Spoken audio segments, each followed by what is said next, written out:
Can you guys check if we are live on YouTube?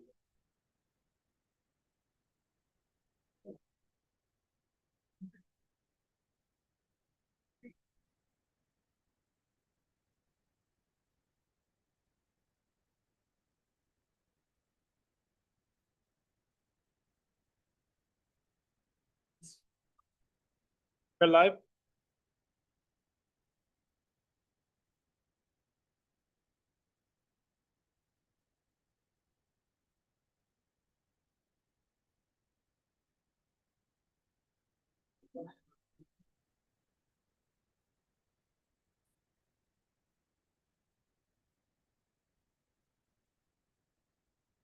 Who's first?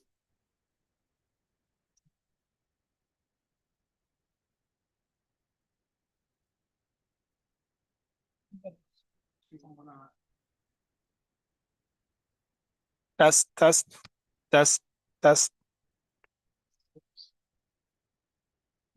I'll be using this one. I can just hold it. Oh, okay. Up to you. Is it fine? Markers. Okay, if required, right?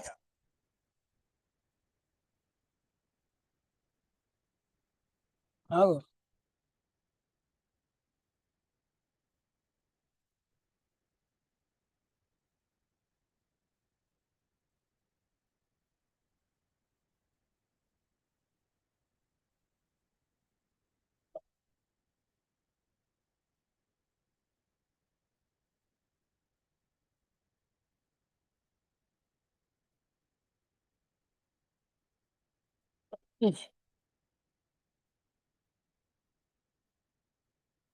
Be in one slide. Is there a problem?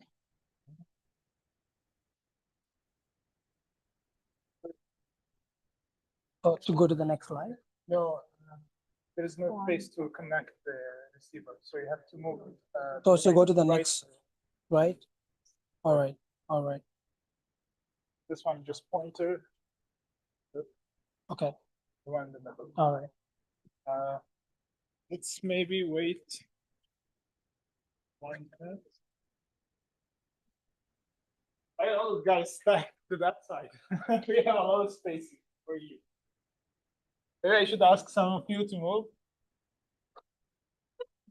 Whoever wants to appear on the camera, please move to that I'll side. I can. It's been very long. Already.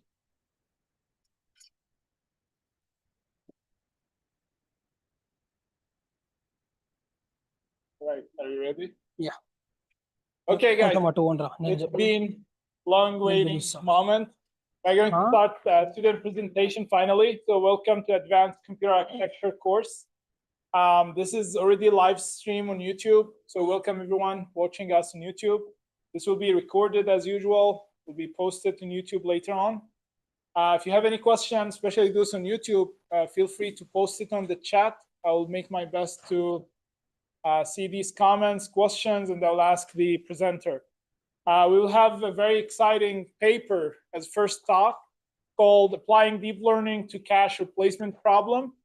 So I think we can start once they have seat. Yeah, I think whenever you're ready, I just start. The floor is yours. So good evening, everybody. I'm Manish. Here are my teammates, Surya and Dharani. We are team 1, and the topic we've chosen is applying deep learning to the cache replacement problem. So in the background, if you click on your favorite video or a website or a game, for you, you're just clicking on it. But behind the scenes, there are millions of tiny tasks happening without you knowing about it. So here, the processor, which acts as the brain of the computer, fetches and processes the data from the memory. So processor is a tiny chip which is super fast, and it takes in data from the memory whenever it is required. So the memory, which is our random access memory, is much slower than the processor, where it stores tons of data. It stores millions of data where whenever the processor asks, it is going to be fetched, but it is going in a very slower manner. To understand better, a chef who is super fast, super skilled, sometimes waits for the ingredients to be fetched from the pantry. So this is one example.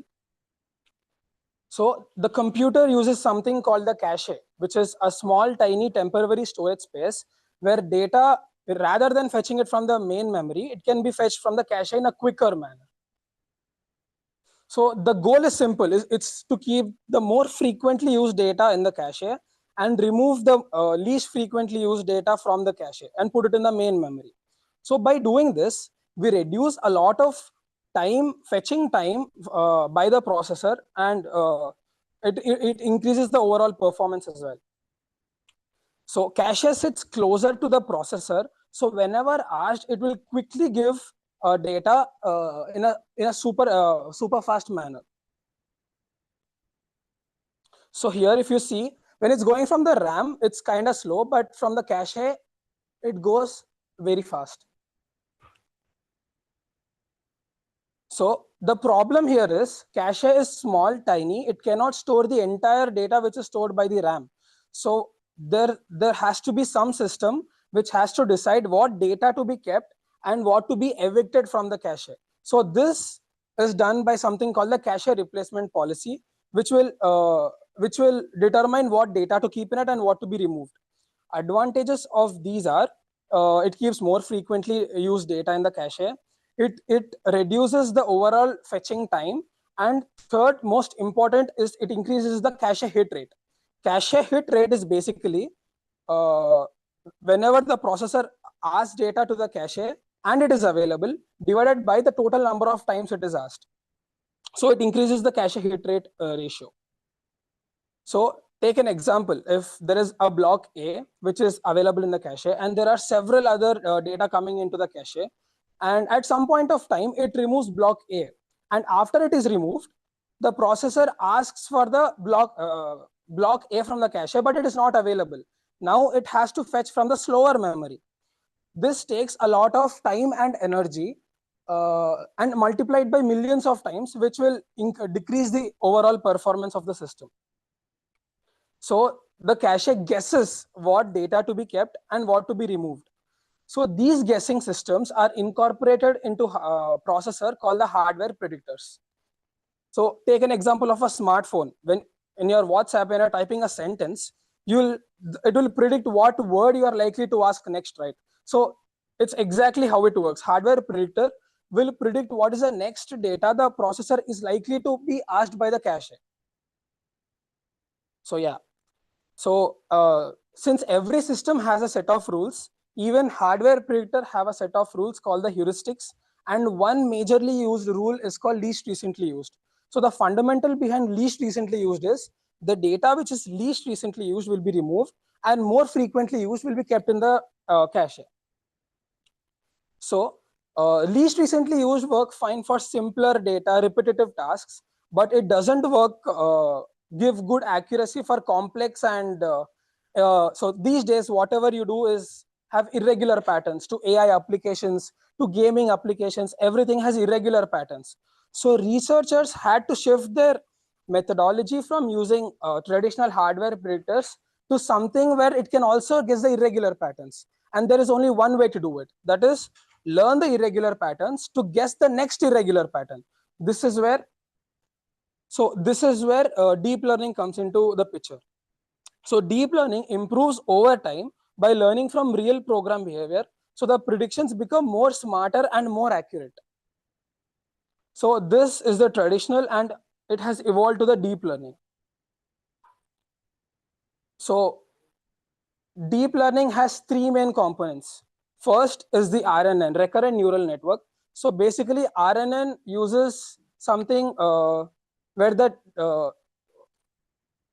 data, it understands the sequential dependencies in the data, how the data is correlated and how the data is causing to change in the other data. And it will understand the data so that it will give accurate results. Second is the memory-based learning. Memory-based learning is simply learning from the past inputs. It will understand what the past inputs are and then it will give more real-time and accurate predictions. And third is the perceptron. Perceptron is basically a smallest part of neural network. It is a single neuron where it will classify if the word is present. If it's present, then it's a yes, a binary 1. And if it's not present, then it's a no, a binary 0. Oh. So why we had to shift? So deep learning was working fine. It was giving very accurate results. But there were few limitations we had to shift from deep learning. So the first is, oh yeah. So it gives low inference. The traditional hardware predictors will give data in several nanoseconds, while deep learning uses, while the deep learning gives data in milli to microseconds, which is 1,000 times slower. And the other limitation is that it consumes a lot of storage. It consumes 5 MB of storage, which seems like less to us, but for the processor, it's a lot. And traditional hardware predictors just take few KB of data. And the third limitation is deep learning has several neurons, right? So we have to train it from larger data sets. So it takes a lot of training time, and we have to put a lot of epochs. So it consumes a lot of time. But the whole thing why we're using deep learning is reduce the time. So it contradicts the use of these models. And one of the model used in deep learning, not one of the model, the major model used in deep learning is the LSTM. As the name suggests, it's long short-term memory. It understands the long-term access patterns in the memory sequence. It will understand the behavior of the data. So LSTM, so deep learning was working fine until these were the limitations. Now the researchers thought, why do we have to like squeeze the deep learning model and put into a hardware? Why not we come up with a solution? So what they have done is they have taken the LSTM model. They understood the entire working of the LSTM model. What are the memory access patterns? What is the working? How is it predicting the cache to be kept? So data to be kept in the cache or not? So they gathered the entire LSTM data, and they have introduced something called the glider policy. So glider policy is the foundation of LSTM. It takes all the insights from the LSTM, but then it is much lightweight. It will give data in quick seconds, and it does not take so much storage as well. So the last algorithm, we call it the hockey algorithm. It is similar to the glider algorithm. It's like a competition to the glider algorithm. So the basic foundation of hockey algorithm is just like any other algorithm like glider policy. It determines if the data block should be kept or removed. But then this uses two main components. One is the opgen, optimal generator. So what opgen does is, in the past, it checks if the data is available or not. It labels it as hits or misses. So all these hits or misses are understood. And the second algorithm, which is second component used here, is called a predictor.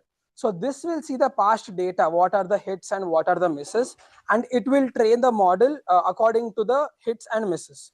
So this is the entire overview of the paper.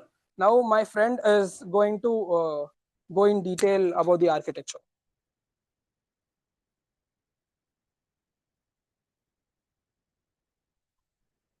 Hello all. So till now my teammate told about the introduction of this paper. So we'll deep dive into the algorithms which we use. So here are the three main algorithms we use. So the first one is attention based LSTM model. So it's an offline model. Why we call it offline, we'll get to know.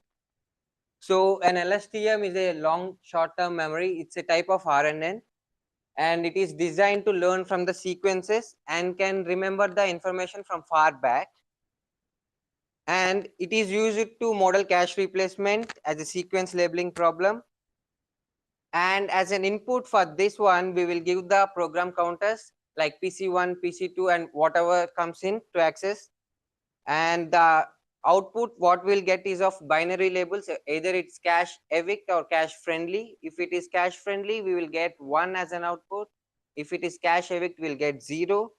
But how do we get this 1 and 0 is the main thing, because the LSTM cannot directly get the binary labels 1 or 0. So these labels come from the Belady's min. It's also called as the Oracle teacher. So to understand more about the LSTM, we first need to know about what is Belody. So then only we can understand how we got the labels like 1 or 0 in the output.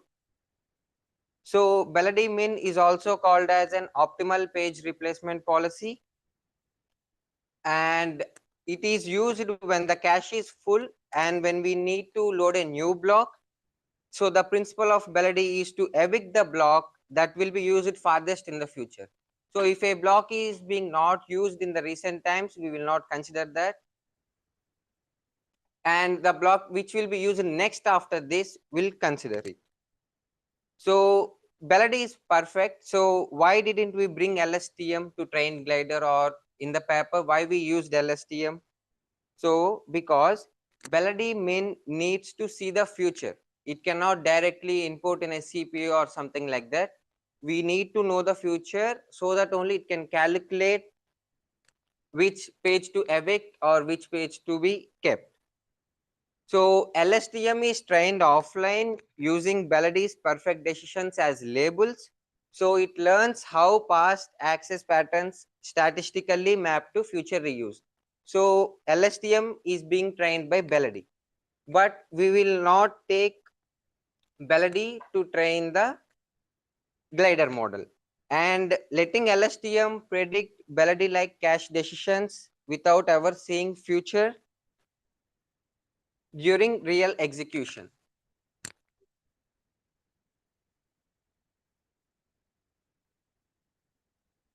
So if we can see here, this is the working of an LSTM model.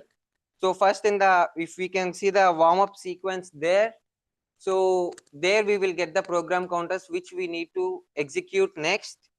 And then in the next embedding layer, we will convert all the PCs into a sequence, which is a continuous vector representation. And in the LSTM layer, we will capture long-term dependencies, like how past PCs influence the current one. If we have so many past PCs which are already being executed, we will take them into the consideration. And in the attention layer, if you can see, it only focuses on few PCs that matter the most. We will not get to know all the PCs. We will just focus on what PCs really matter, so that in the output we can predict whether this PC will be coming next or not. And as an output, we will get a binary classification, either it's 1 or 0. So the key insights from the LSTM analysis is a longer history, 30 PCs, like 30 program counters, boost accuracy, and only a few PCs matter, because we no need to have 100 PCs to predict the new one. So only a few PCs matter, so that we can understand whether we can get to know the next one or not.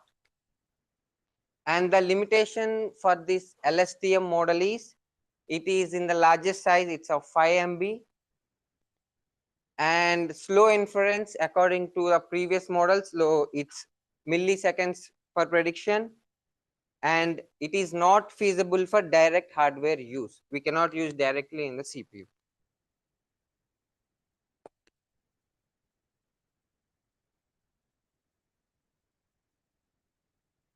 And the takeaway we can get from this LSTM model is, it's a valuable offline teacher to inspire simpler hardware models like Glider, but we cannot directly use the LSTM into the real systems. And my question is, why can't we use Belody to train Glider? Any guesses?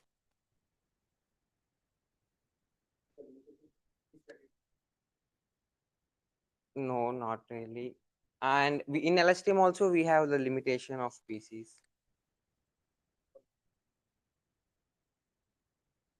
Likely, but the main problem is, okay, I'll tell the answer.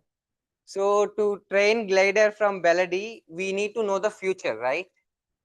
If we don't know the future, we can't train Belody to train the Glider.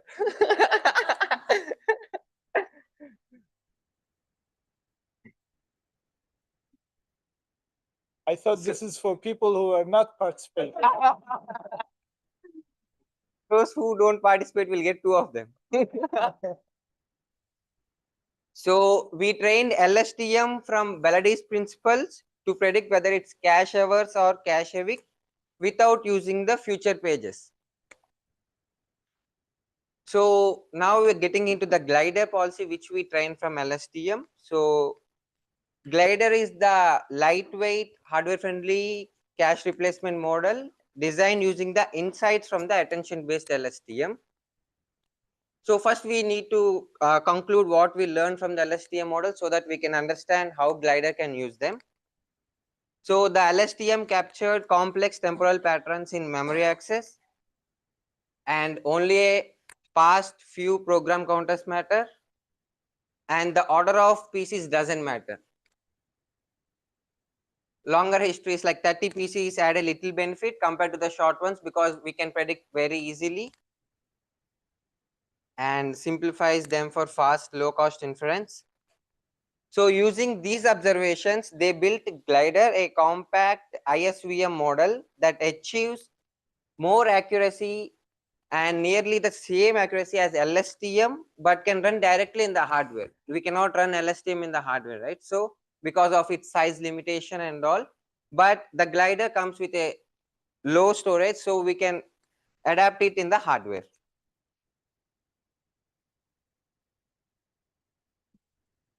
So this is the design overview of how Glider works. So we'll give an input like a k-sparse binary vector, like the 5 most unique program counters. And the model is nothing but a compact integer SVM where we'll take only the binary values 1 or 0, not like normal SVM where we take float values also. And the output which we will get is either it's cache friendly or cache evict. So this is the Glider predictor in which we can see the program counter directly accesses both PCHR and ISVM both at the same time. So in the PCHR, we will have another list of the 5 last unique PCs. And in the ISVM table, we'll store the weights for each PC's SVM indexed by a hash of the current PC. Like if we have a PC occurred few times back, we will store it in the ISVM. And then we will add the weights. If a PC has been occurring more times, we will add weight to that model so that if that comes again, the Glider predictor learns that this is coming again. So this is most likely to be predicted. And after all this, in the background, we will get whether it's a cache friendly or cache evict. So, and the advantages of this is it's 1,000 times cheaper and in storage or in the computation time, and it matches LSTM accuracy, and it outperforms prior champions like Hawkeye or single and multi-core benchmarks. And the key idea of this Glider model is to capture what matters most rather than heavy sequence modeling and computation. And the next one is Hawkeye model, which is the third one, which will be continued by my teammate. Hello, everyone. So I'll be talking about the hockey. So this is like the third algorithm in this paper. It's a lot more simpler, as you already know the LSTM and the glider. So first is, again, the cache replacement problem is generally tough because it's really hard to predict what's happening around. And decisions are just basically on guesses. Like how do you take like a multi-choice exam? It's just pure guesses. And the approach is we are trying to do a supervised learning algorithm, which can actually, which can also remember the things going around.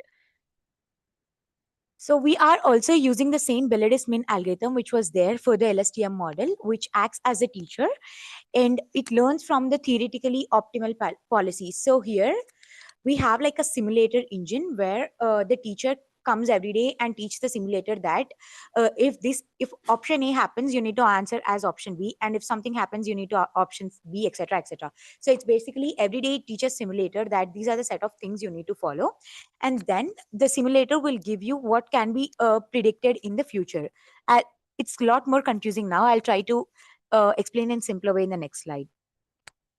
So next, what is the problem? Because we have like a less capacity, we are using a simulator instead of the whole thing using at once. And the predictor is flawless. It uses like a single simple program counter, which basically gives if the cache needs to be put in or needs to be evicted. And if we talk, the accuracy is also pretty decent. It's almost 72.4% accuracy.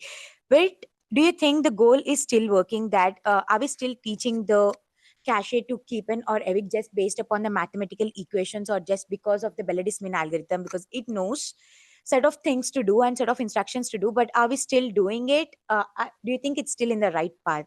And if it's in the right path, why do you think it just has only 72.4 accuracy?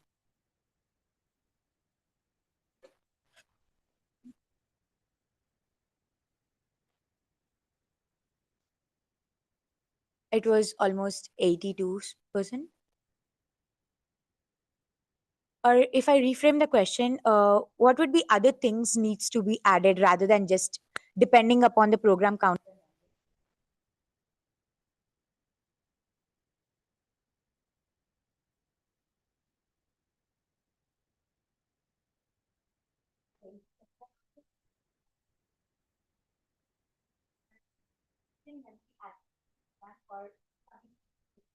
I'll be following up.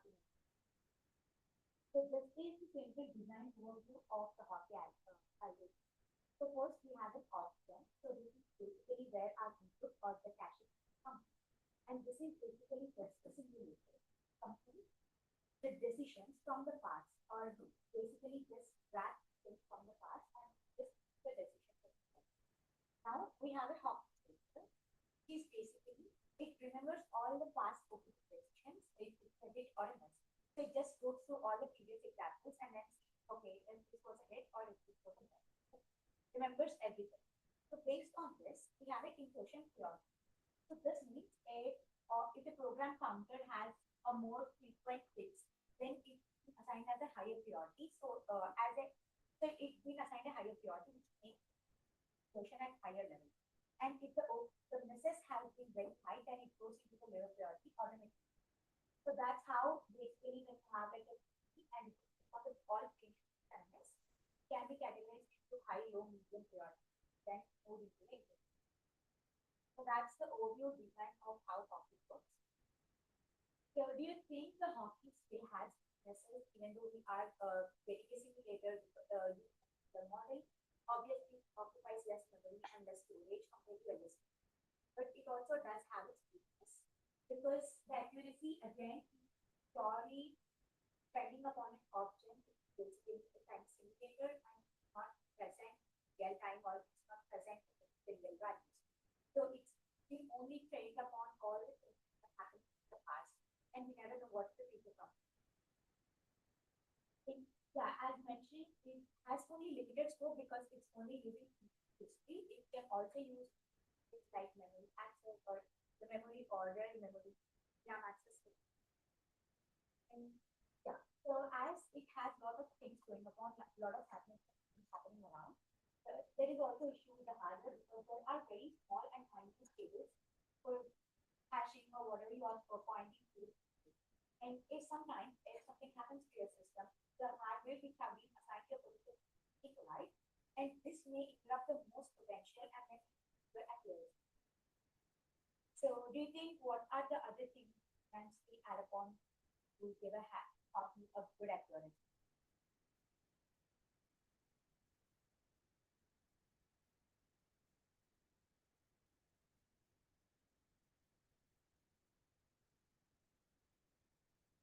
Yes.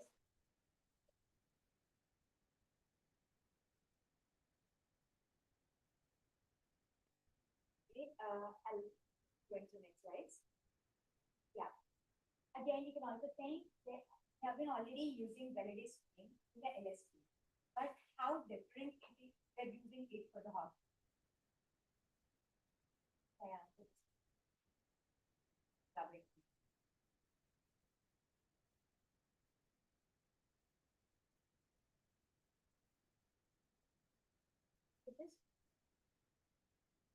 This side. No one.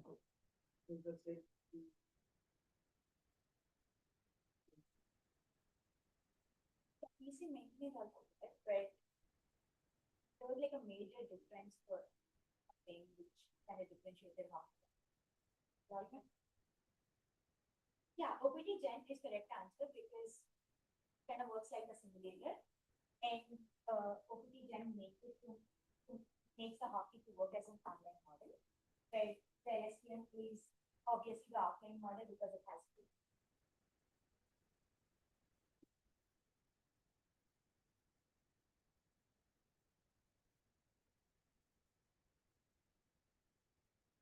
That overview algorithms of algorithm. So I'll be walking you which algorithm was the best before on the page. Why the glider was so much effective. Suppose glider didn't do any type of lot of things going around. It just took a simple powerful learning model, which was a key derivative from LSTM. So basically in LSTM, the algorithm has concluded that we don't need a lot of things to just speak of it. The serial case part feature, which is basically 5 bits of data. You don't need to remember the whole long sequence because only the cousins matter rather than the whole. And that has taken our input to the LSTM and they developed the glider accordingly. Next is the optimal caching. I mentioned the case part. So it only requires a present of this long and that in an unordered list. You don't need like a set of sequence tables. And next is, it beats all the computation, especially hockey, because hockey is again a simulator, and it has it works brilliantly in both single and multiple systems. I'll be showing you the results soon, so that I was appreciating the diversity. So it's a fun graph of accuracy prediction models. So here on the x-axis there are multiple workloads, primarily software, and there are a couple of workloads which you can consider like workloads which are running on.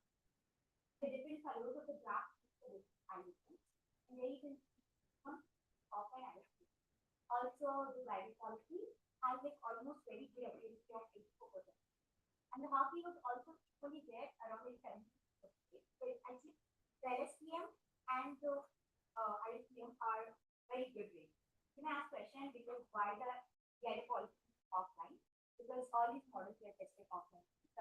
Was the whole offline were not tested online. The graph is based on offline. The key takeaways we did a lot in LSTM, and of course it was not the solution, but it does give an insight of which feature to use, especially, and the order of it doesn't matter if you're doing something. And again, a simpler model is a lot more efficient than making your things complex on your own, so that you can know what to feed right into the data, and it will give you very good activity. So the future work of this paper is we have a richer in future we can also incorporate it like memory addresses, the models and then algorithms are good right now. We can get all everything. And so there was this confusion about the weight sharing. Basically, which program counter should go in or which shouldn't. You can fix that problem with probably and give higher priority to some of the values and some of it. And now, if you look into the code, the glider actually also the other parts of it, because when you are depending upon it to get to what category that's called it or it, there also impact on lots of other parts of the system like memory controller or Gnana. So these are our results. This is the LSTM offline glider. All of some models are different and statistical, and I was the one which was a harder than the learning. LSTM and glider is almost very similar, but just like a 1%. But if you see the model size, the LSTM has almost taken 5,000 kb, but the hockey has taken only 32. And again, glider is also obtained 62, but it's also giving almost as good efficiency as LSD.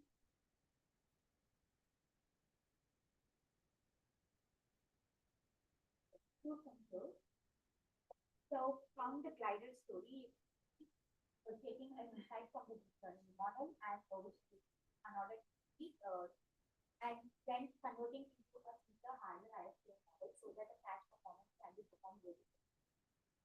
And of course, the numbers, there was like an 8.9% reduction in cache misses. The glider was tested on a system, and then for 14.7% to build up on the multiple. The future is we can use all analysis to different parts of CPU and consider like other things and other advanced prediction and you accept the fact that there was like little less accuracy even though you are performing.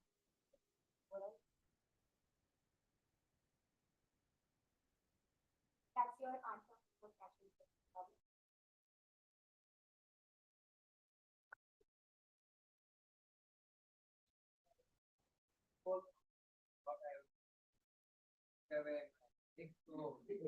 I have one or two questions, so if anybody answers, I'll just distribute.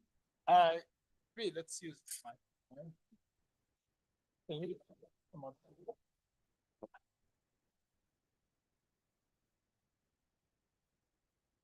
Hi, I had a couple of questions regarding you're using accuracy as a performance metric. How do you exactly define accuracy here?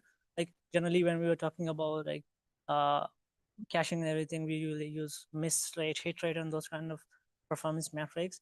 And what are the benchmarks that were used to test these neural networks? Like are they like you're comparing essentially two different kinds of models, and so like how is that comparison itself like fair, and how do you like define the testing itself?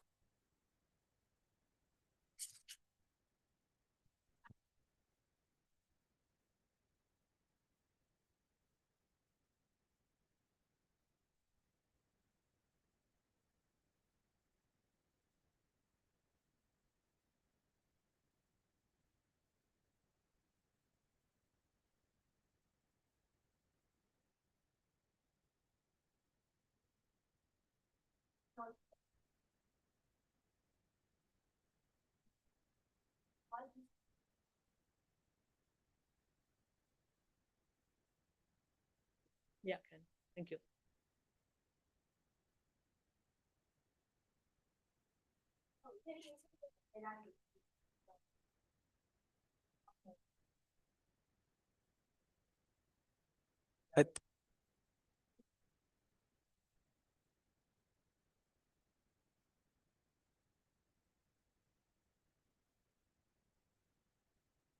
Where do this device sits in hardware, right? So we understand that it is being simulated and all.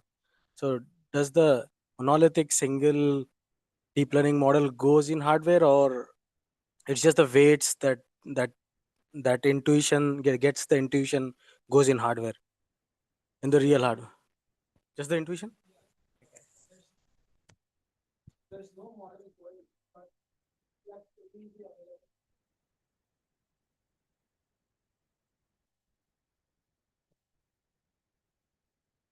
In hardware.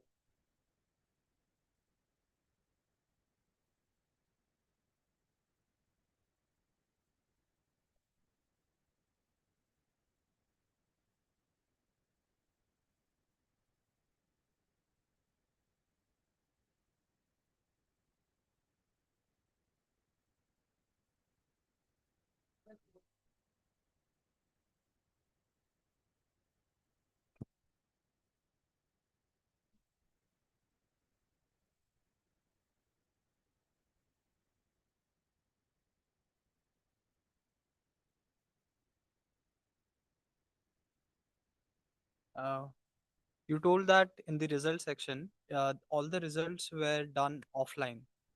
But if we do this all algorithms online, what could be the how would the results change?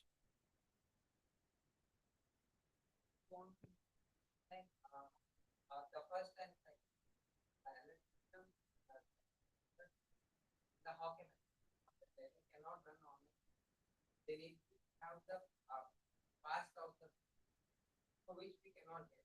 And also we are training the LS so that it learns from the balance. So what we learn from the balance and to guess whether it will occur next or not. So in the real time hardware, if you just insert it, cannot guess the future. So they took the data of what method and what occurred. So and then they grind. We cannot run directly the LSTM and okay directly. We can just run the glider model in that.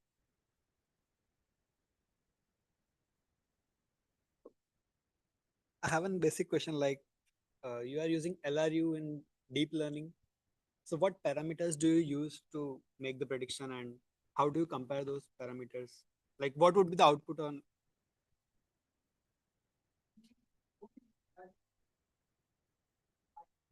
Okay, so what parameters do you take as an input and how do you process that? So the input for all these three models will be the program count. Okay. And for the first one, we need to guess whether they LS or not. So for that, we use Velody. So for Velody, we can it already has the future of the type. So if we train it and if we get the accurate score between Velody and LSTM, then we can tell that the LSTM is going good. It's like a metric for the LSTM that it has to reach in Velody. For the glider model, it's the same with LSTM. For LSTM and glider, we go.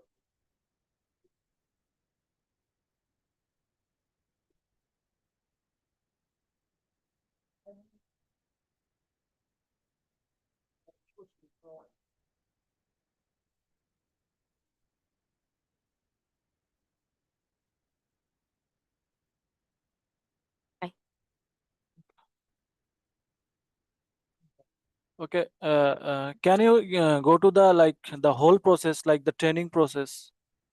Slide number maybe 13 or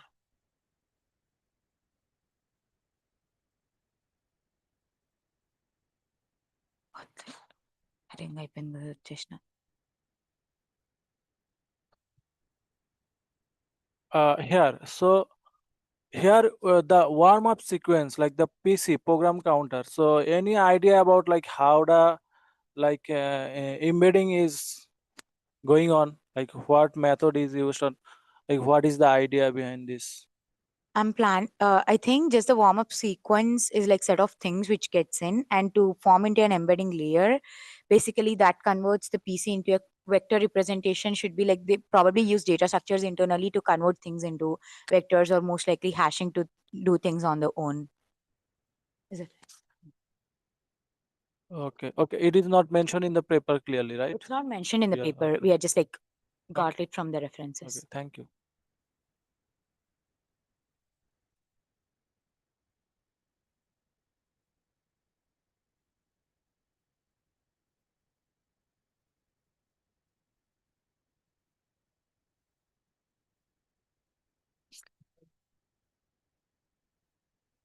So, okay, so do anybody know what will be the input and output for all these three algorithms?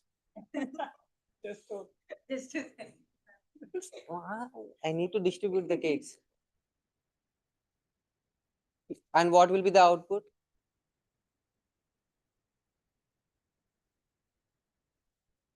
What does 1 or 0 mean?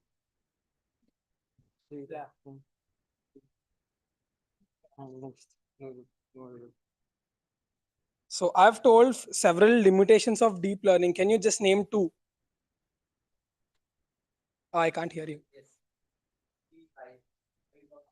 And Sometimes overfitting problems. If your data is very small. oh yeah, that's true. And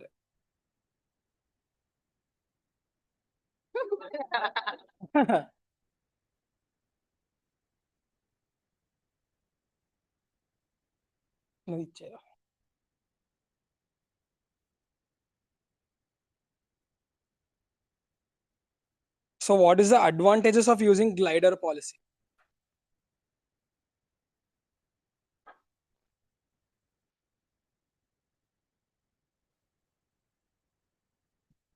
Yeah. Give it to him. So what is the storage taken by the traditional hardware predictors? Not the glider, not the hockey, not the LSTM, the traditional hardware.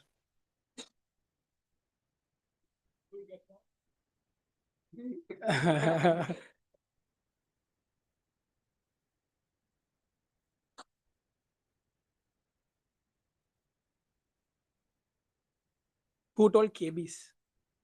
Yeah. I never mentioned a number. So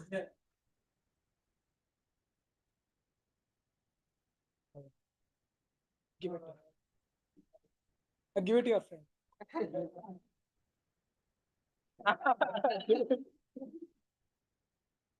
Do you have any questions?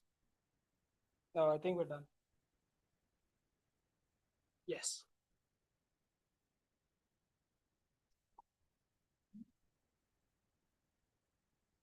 Question.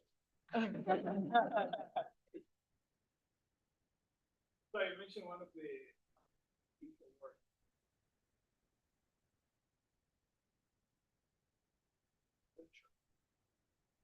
How we would get also used for using album, not provide. You have how we could. So I think for the memory aliasing or like to get the memory distances, we can try like a simple simulator and then like see how the patterns are going. And if we find out like any pattern is feasible, we can probably use machine learning to actually make this pattern works and then like predict something good for it. But if we don't have, I think we're pretty sure we can develop it in 2020. so what do you think for this? They're like priority, which one?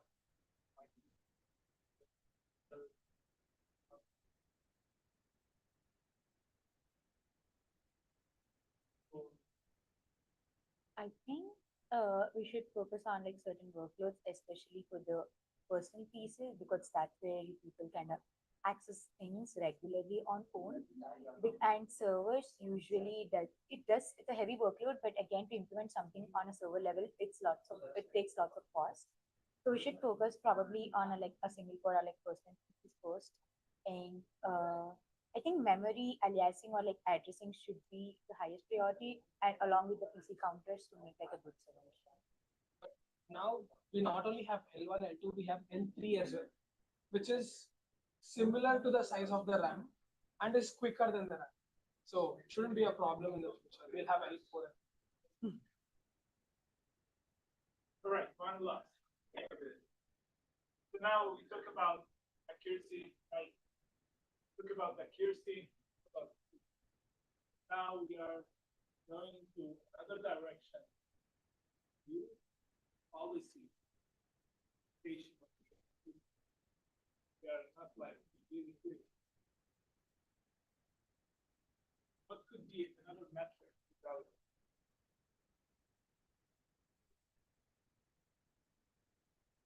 Not speed and accuracy. Is it the execution time? Like how much time will it take to execute that program? Yeah. what else? Like storage. If it is taking more storage and if it is not that much fast, then we cannot take it. Remember, these are hardware. Yeah. Hardware that price.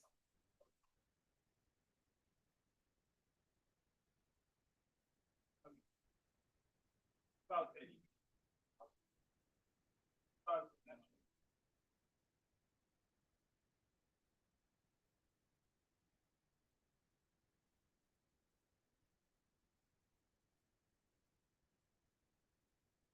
So usually I think if the time taken on the storage it is doing and the processing time, like how much time it is taking, and the results it is giving, like whether we are getting a good accuracy score or not, but that time of time.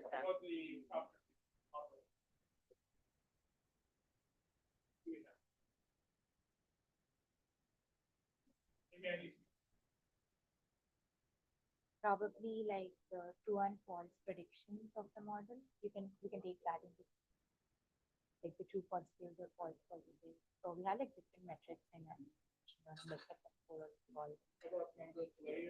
Yeah, number of We can always add something like changing the temperature, changing the learning rate and machine learning. So there's a lot of things to increase the accuracy. So matrices, there are very few, but we can do add-ons to increase the accuracy, like changing the epoch or adding more neuron layers, do something like that. Right, guys. That was really great experience.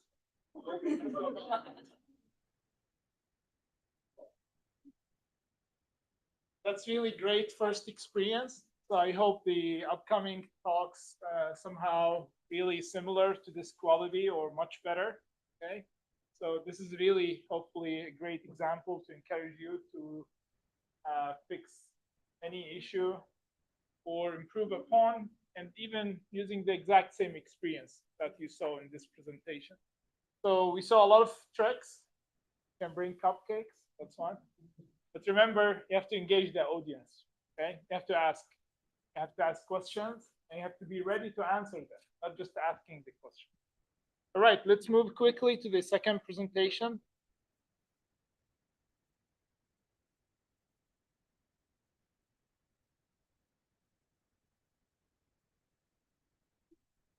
We have the presenters here. Sorry?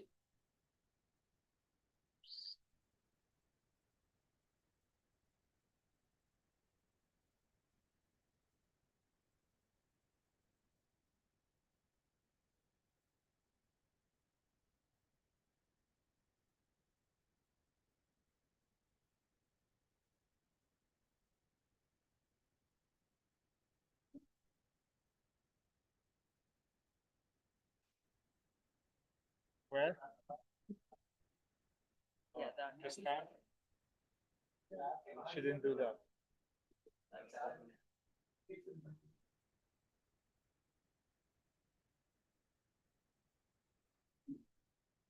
Right.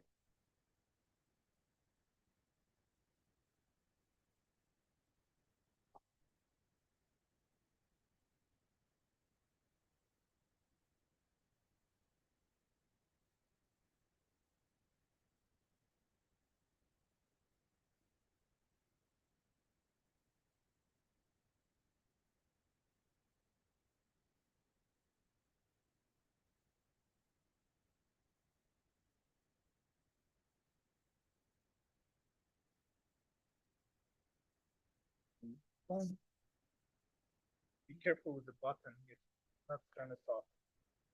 It's okay. It's okay.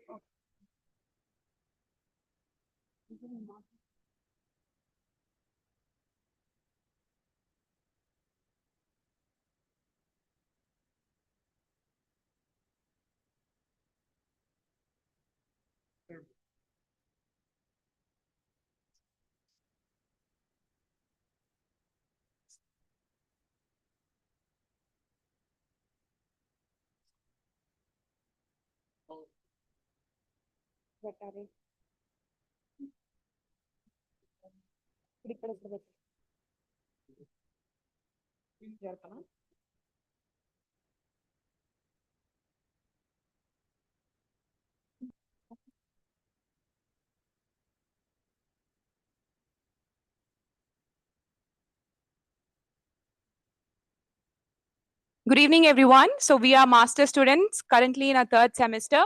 I'm Velankani, Joise, Divya. So today we'll be presenting about a hierarchical neural model of data prefetching. And this work is a collaboration by researchers from UT Austin and Google Research.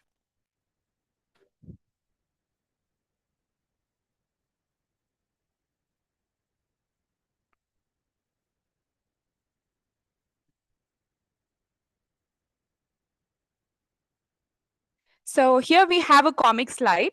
So imagine the CPU as a fast chef waiting for ingredients, and the main memory as a pantry. Now in the first scenario, we can see the chef yelling at the sous chef for ingredients, and in the back side, you can see the sous chef running to get the ingredients. Meanwhile, what happens is it slows down the cooking time. So the similar concept we apply for data prefetching. So whenever we want the data and it's not handy in the cache, we have to run to the main memory. So this delays the process. Basically, latency occurs, right? So this is all about the first scenario, which is cache miss. And in the second scenario, the sous chef guesses that every time the head chef asks for tomatoes, he also needs onions next. So what she does is she gets both onions and tomatoes. So this particular guessing, this concept is about prefetching. The next scenario, as soon as the head chef completes chopping off tomatoes, we can see the assistant chef handing over onions. So then the chef smiles and he says that it's perfect timing. So this is prefetch hit. The next scenario, what happens is something unexpected. And you can see that the head chef is asking for saffron for the special dish, but the sous chef is puzzled. Then AI comes to help, and it says that I analyzed the whole recipe. I knew you would need this, and it handovers the saffron. So the concept here is about the AI prefetcher, which we are going to talk about. That is Voyager. The next slide.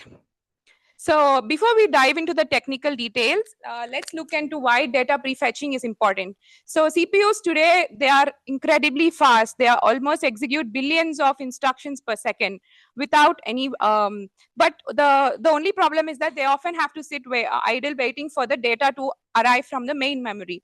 So we term this as memory latency. So let me give you a scenario to understand better. So suppose we imagine launching a rocket. So the success of the launching depends upon anticipation. Like engineers should calculate everything beforehand, like before ignition, or else there's a delay or failure. So similarly in computing, data prefetching works like rocket launch. So it anticipates and fetches data before it is requested to reduce the memory latency. So in this paper, the hierarchical neural model, Voyager uses advanced machine learning to understand both regular and irregular patterns, unlike the traditional prefetchers, which only rely on regular patterns and rule-based mechanisms, which will be explained in the coming slides. So it's basically like upgrading a basic autopilot to an AI-based copilot. Before we dive deeper, I have a question to ask. So how does prefetching differ from caching? It's a simple question. I don't want any complex answer. So what's the difference between prefetching and caching? Cache has been request. Prefetching is not request. It is. Oh, okay, almost right. Yeah.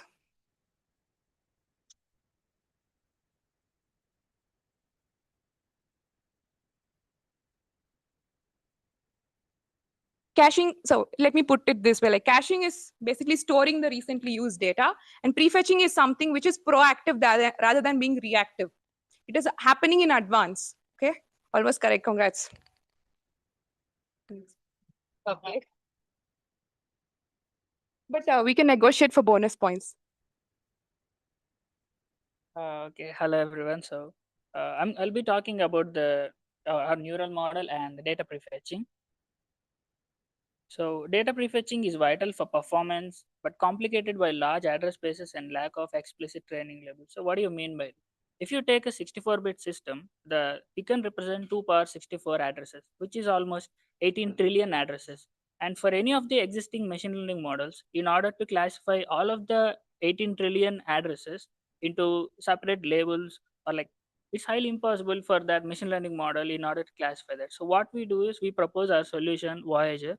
So Voyager is a hierarchical neural model that separately learns delta and address correlations across pages and offsets by partitioning the address space. So what do you mean by partitioning the address space?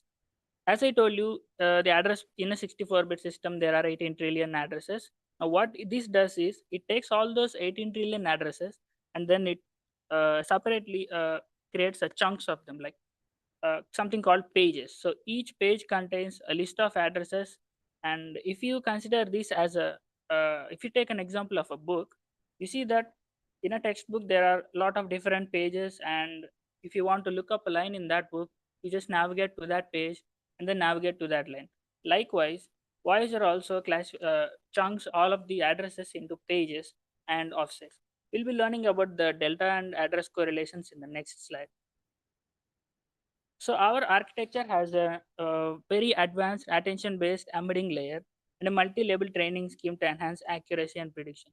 So what this does is this attention layer provides something called page context to an offset, which we'll be learning more in the following slides. So what this page context helps is it helps the offset in order to navigate to the respective page, like how we are going to navigate to a page through the page number.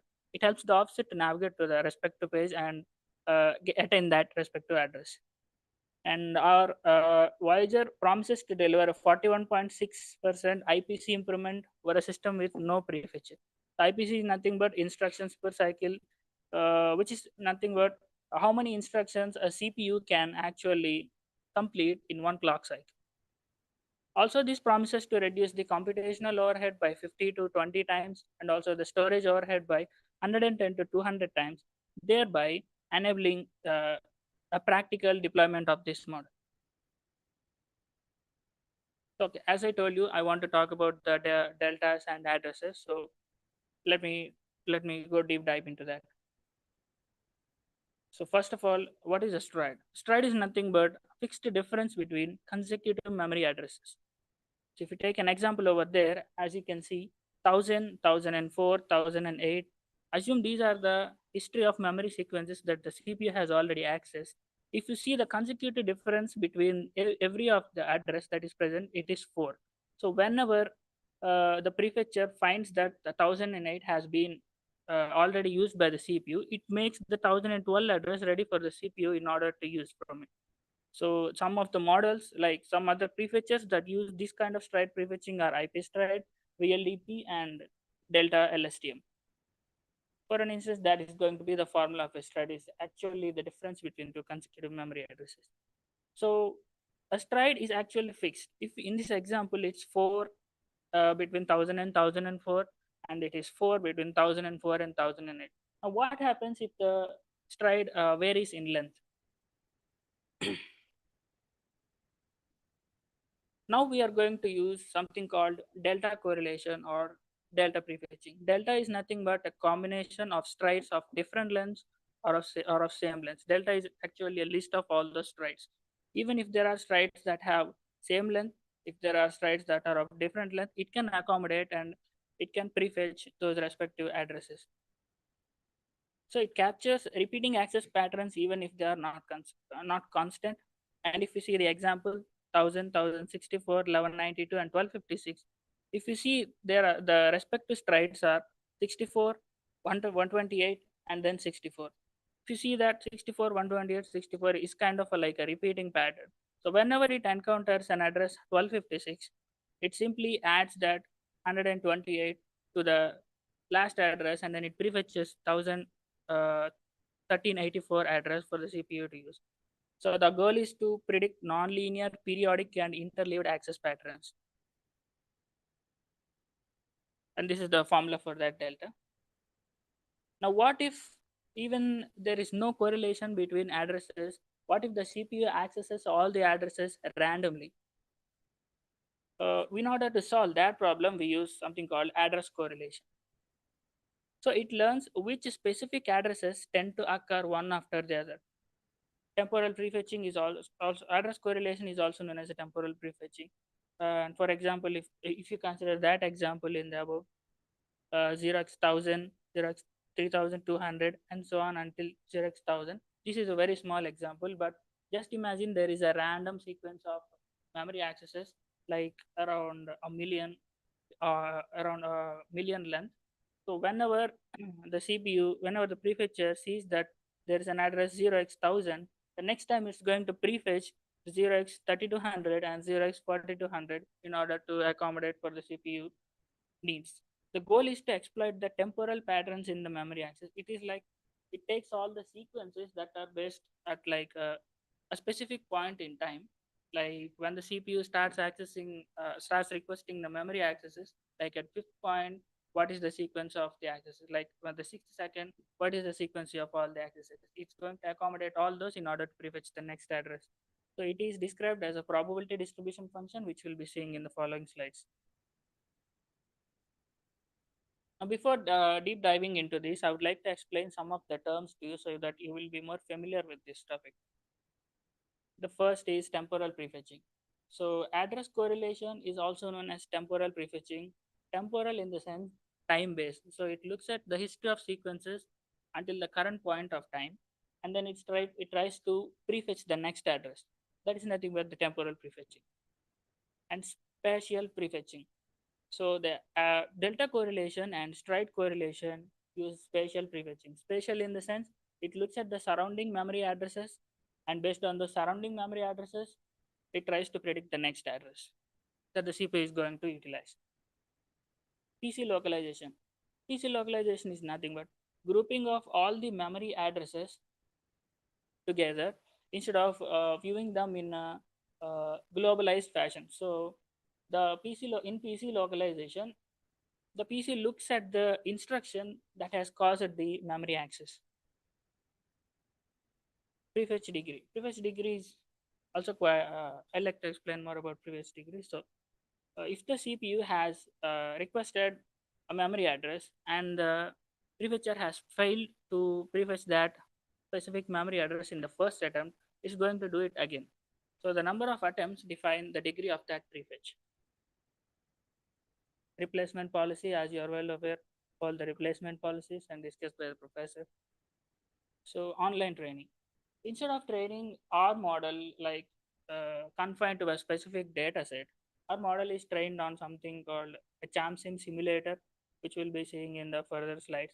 So because of this online training, as the CPU keeps making requests for new memory addresses, all of those accesses are accommodated by the prefetcher, and it keeps updating its ways in order to efficiently prefetch the next addresses. Instructions per cycle. So if you take a 3 gigahertz frequency system, 3 gigahertz, so it can process around 3 into 10 power 9 instructions per second. So this is basically the same thing. It's like the number of instructions the CPU can finish it within one clock cycle is termed as instructions per cycle. Latency. Latency is the amount of time delay when the CPU requests a memory access and during the time that the prefetcher takes in order to grab that memory address and give to the CPU.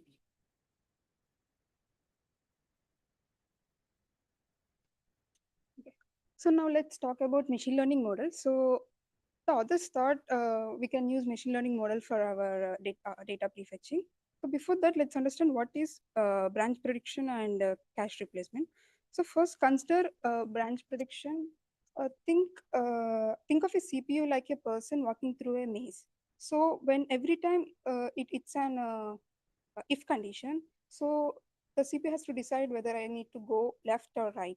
So here, if it guesses wrong, it wastes time, and that's where machine learning comes here. So machine learning will act as a memory. It memorizes the previous patterns, and also it recognizes previous patterns and help the CPU to guess correctly. So the next one is cache replacement. Cache replacement is nothing but consider an okay, let's take imagine the CPU as a CPU cache as an bookshelf. So when the bookshelf is full, the CPU has to decide what to take out from the cache. So traditional models will just follow simple rules, but ML models will act as a smart assistants, and they analyze which items are haven't used often and which are not required in the bookshelf, so that which will not be required in the future also. So they will remove those books from the cache. So which will make the performance high. So but here we are having two major problems when we are using machine learning in our data prefetching, which is class explosion and labeling ambiguity. So here first let's talk about cache explosion. So class explosion happens when the model has to predict millions of unique 64-bit addresses. So it's like very huge output space, and to prefetch the next address from 64 million addresses, it's very difficult to prefetch. So that is one problem we are having, which is class explosion. And the second one is labeling ambiguity. So in suppose let's consider in ML task, you know the exact correct answers. Like if suppose we'll consider as a image which is a cat or dog, so you will know if the image is a cat or a dog. So it's easy to get the correct answer. But here in our prefetching, there is no single correct answer, because you can have multiple addresses which could be valid for to prefetch. So that is also one valid problem which we are having. So that's where Voyager comes. So our Voyager model will solve these two problems using hierarchical neural structure and multi-label training schema. So in order to solve class explosion problem, we are using hierarchical neural structure. So what hierarchical neural structure will do is it will break the memory into two parts, which is pages and offsets. So that in that way, to fetch the address from millions to 10,000, it reduces the memory space, so it's easy to fetch. So that is one solution. The other solution for labeling ambiguity is multi-label training schema. So in multi-label training schema, instead of learning from, since there is no ground truth, it will help you to learn from multiple candidate labels, which is effective for addressing purpose. And the last one is low overhead correlation. So here what we are doing is we will be able to learn both delta and address correlations for irregular patterns by achieving the improved prefetching with significant lower overhead.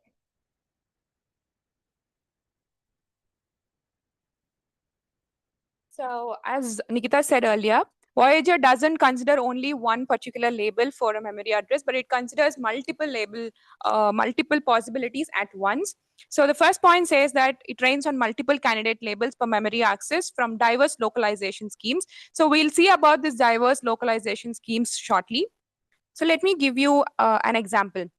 So think it of like Google Maps predicting your next destination. So instead of assuming that you always go home after your work, it gives you multiple labels, like you might go to gym, you might go for grocery shopping or for pharmacy, etc.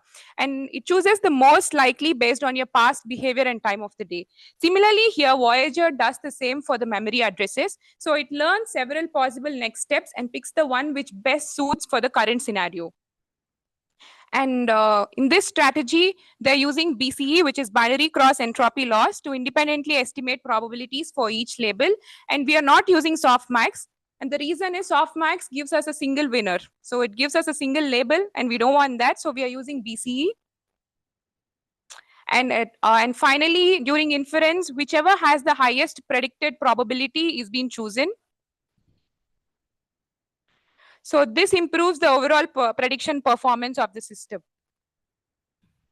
Next, now we have seen about the multiple labels. Let's dive into the core architecture, which is hierarchical address modeling architecture.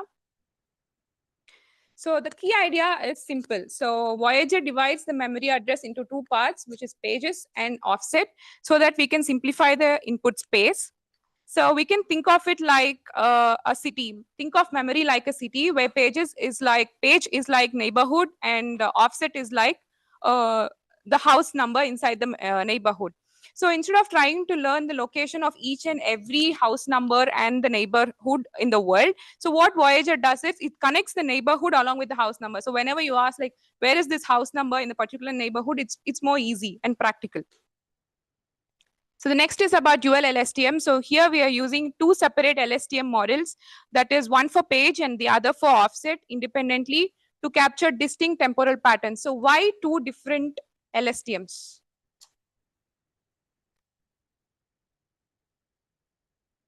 It's a simple answer, because page and offset, they both behave differently. So when we talk about the page, so it's more of higher level, and offset is more like granular level. So we have two different LSTMs. And next we have attention based embedding. So as I said earlier, we have two different things, like one for page and one for offset. So this creates an issue. Can you guess what the issue can be?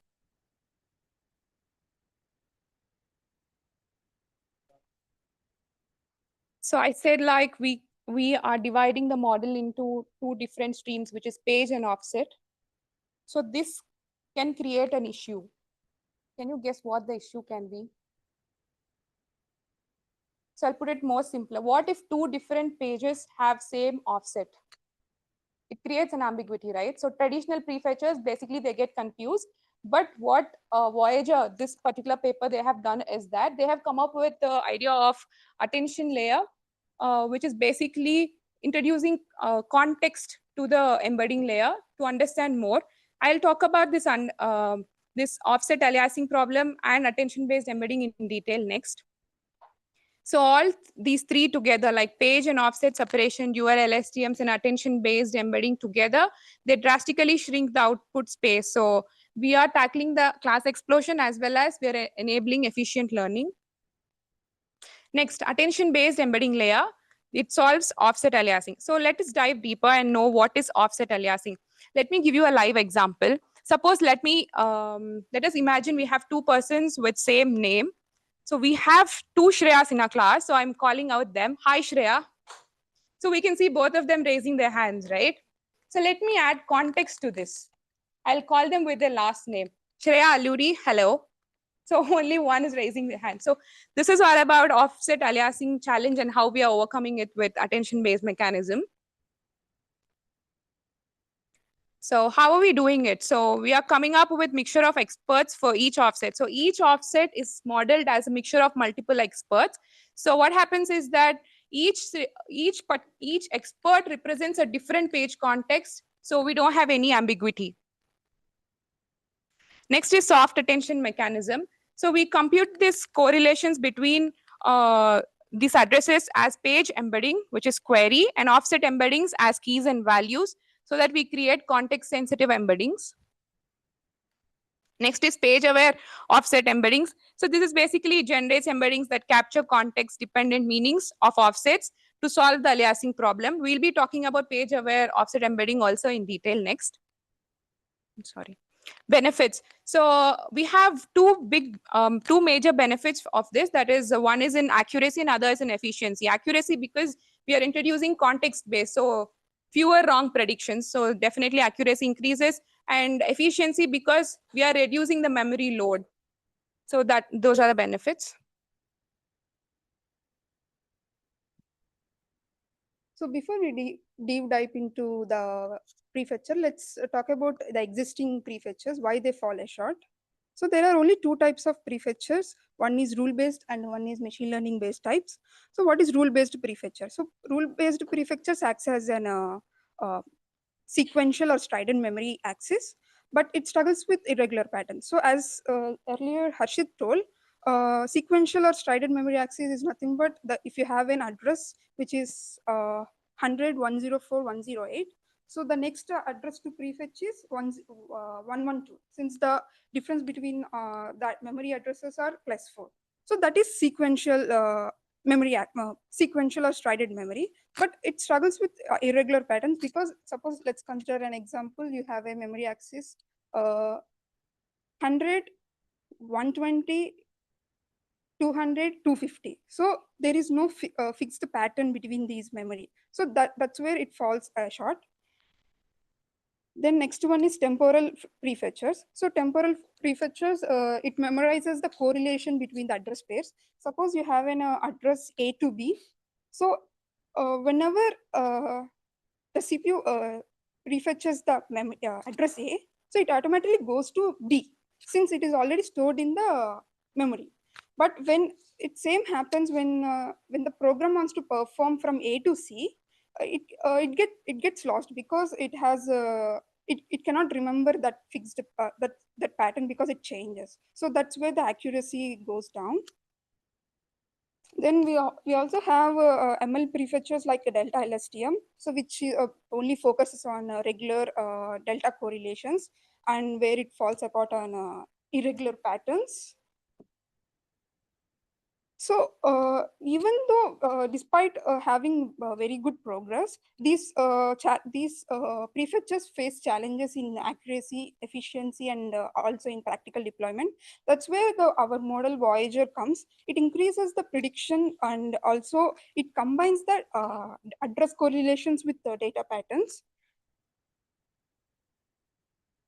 Okay. So now hybrid address and delta vocabulary. So what here we are doing is, we are combining both address correlations with the delta vocabulary. It means when you get a first time, when you have a memory access for the fetching for the first time, it goes to the delta vocabulary, because delta vocabulary is nothing but finding the difference between the addresses. But if they want to go to the correlation, or if there is already a sequence in the program, in the memory, so it goes to the address correlation. So in this way, we can balance the precision and coverage for overall performance of our system. Okay, so earlier I have told you that whenever a CPU requests memory access, the prefetcher just goes and grabs that, right? But how does it actually do it? How does the prefetcher know if the address that it is giving to the CPU is the correct address or not? So in order to lay a strong foundation for our ML machine learning based prefetcher model, we express the data prefetching as a probabilistic function. So the output is going to be a probability distribution. If you see the general formulation, P of address by access 1, 2, 3, and so on until access t. Access 1 and t represent all the accesses that the CPU has made until the current timestamp t. So based on all that accesses, it is going to predict the next address. The next address is going to be the ADDR. So in machine learning terminology, this access 1, in mathematics terminology, the access 1 till access t is going to be the input event, and the address is going to be the output event. Likewise, there are several other prefetcher models that are going to use this kind of probability distribution functions, but it slightly varies. If you see the STMS model,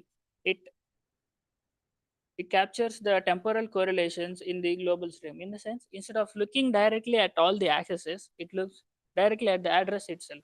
So it takes the address at that specific point, and then it tries to predict the next address for the next timestamp. Likewise, ISB also does the same thing, but instead of doing it in a global scope, it looks at the PC localizer stream. So in a PC localizer stream of all the generated memory sequences, it's going to predict the next memory sequence that the PC, when PC actually access, when PC brings in an instructions that causes some memory access. So it tries to predict that memory access. If you see the domino model, there are at the denominator, you see that there are two addresses, address of t-1 and address of t.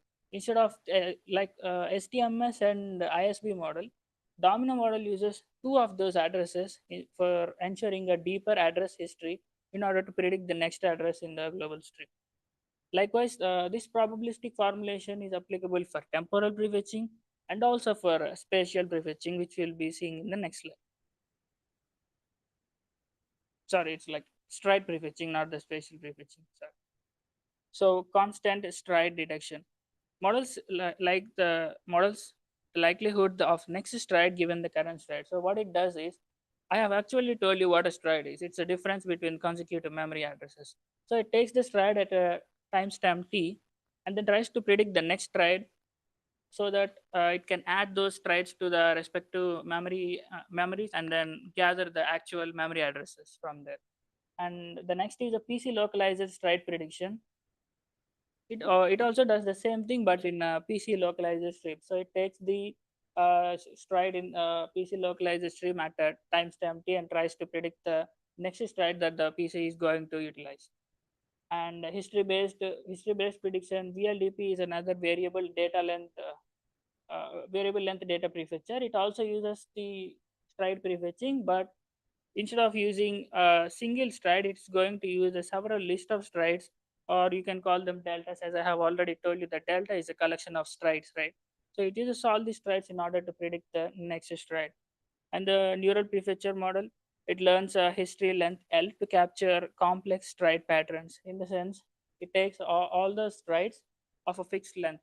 Say, for example, if the length is million, it's going to consider all the million strides that has different values, and then predict the next stride in the global access stream.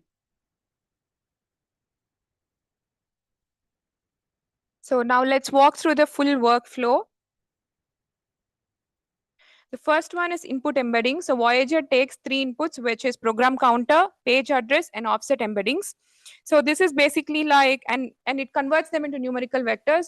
So people who have idea on NLP, they know that the raw words are converted into numerical word vectors before it is being fed into the NLP model. The next one is dual LSTMs, as I said before. So we have one for page and one for offset. And the next one is page-aware offset embedding. We have discussed earlier, we apply attention-based embedding that captures offset context related to the page. And the next one is probability distribution. So here what Voyager does is, it uses a linear plus softmax layer, which assigns probability to all possible next page offset pairs. And the next one is prefetch selection. So the one with the highest probability page offset pair is being prefetched. So this optimizes the memory access. And next, continuous online training. So unlike the previous models which are trained offline, so all the previous prefetchers which have been mentioned in the paper, they have been trained offline. So Voyager retains as the program runs. So this is like mimicking the hardware behavior while constantly adapting to it. So I can give you an example. This is like a self-driving car adapting to the navigation based on how the new road data is being updated. So next we'll see about the Voyager's architecture. So this is basically the architecture which is given in the paper. So in the left box, we can see the input embedding layers, which is PC embedding, input page embedding, and input offset embedding. And the purple block in the middle, it is the page-aware offset embedding. This shows the attention mechanism being injected into the page context, into the offset representation. And we have the prediction layers, that is dual LSTM, page LSTM, and offset LSTM. So the outputs together from these two are combined via a linear layer. And here what happens is it fuses the predictions. And next we have, to the right, we have the output embedding layers. So the fused predictions produce the output page embedding and output offset embedding. So which together we get the prefetch address. So essentially it's like Voyager runs 2 parallel processes together. One is like thinking which page we'll have to go next, and the other is thinking like where within the page are we. So, and then it merges together to fetch a memory address.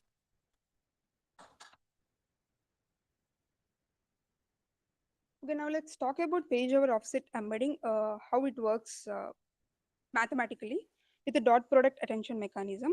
So this is the diagram of page over offset embedding. So suppose we have input page embedding and input offset embedding, which input page embedding is a query. Now let's consider it as a question. And you have input offset embedding, which are keys and values, which are multiple answers. You have multiple answers in a notebook. Now you have to get the correct, most predictable answer for this question.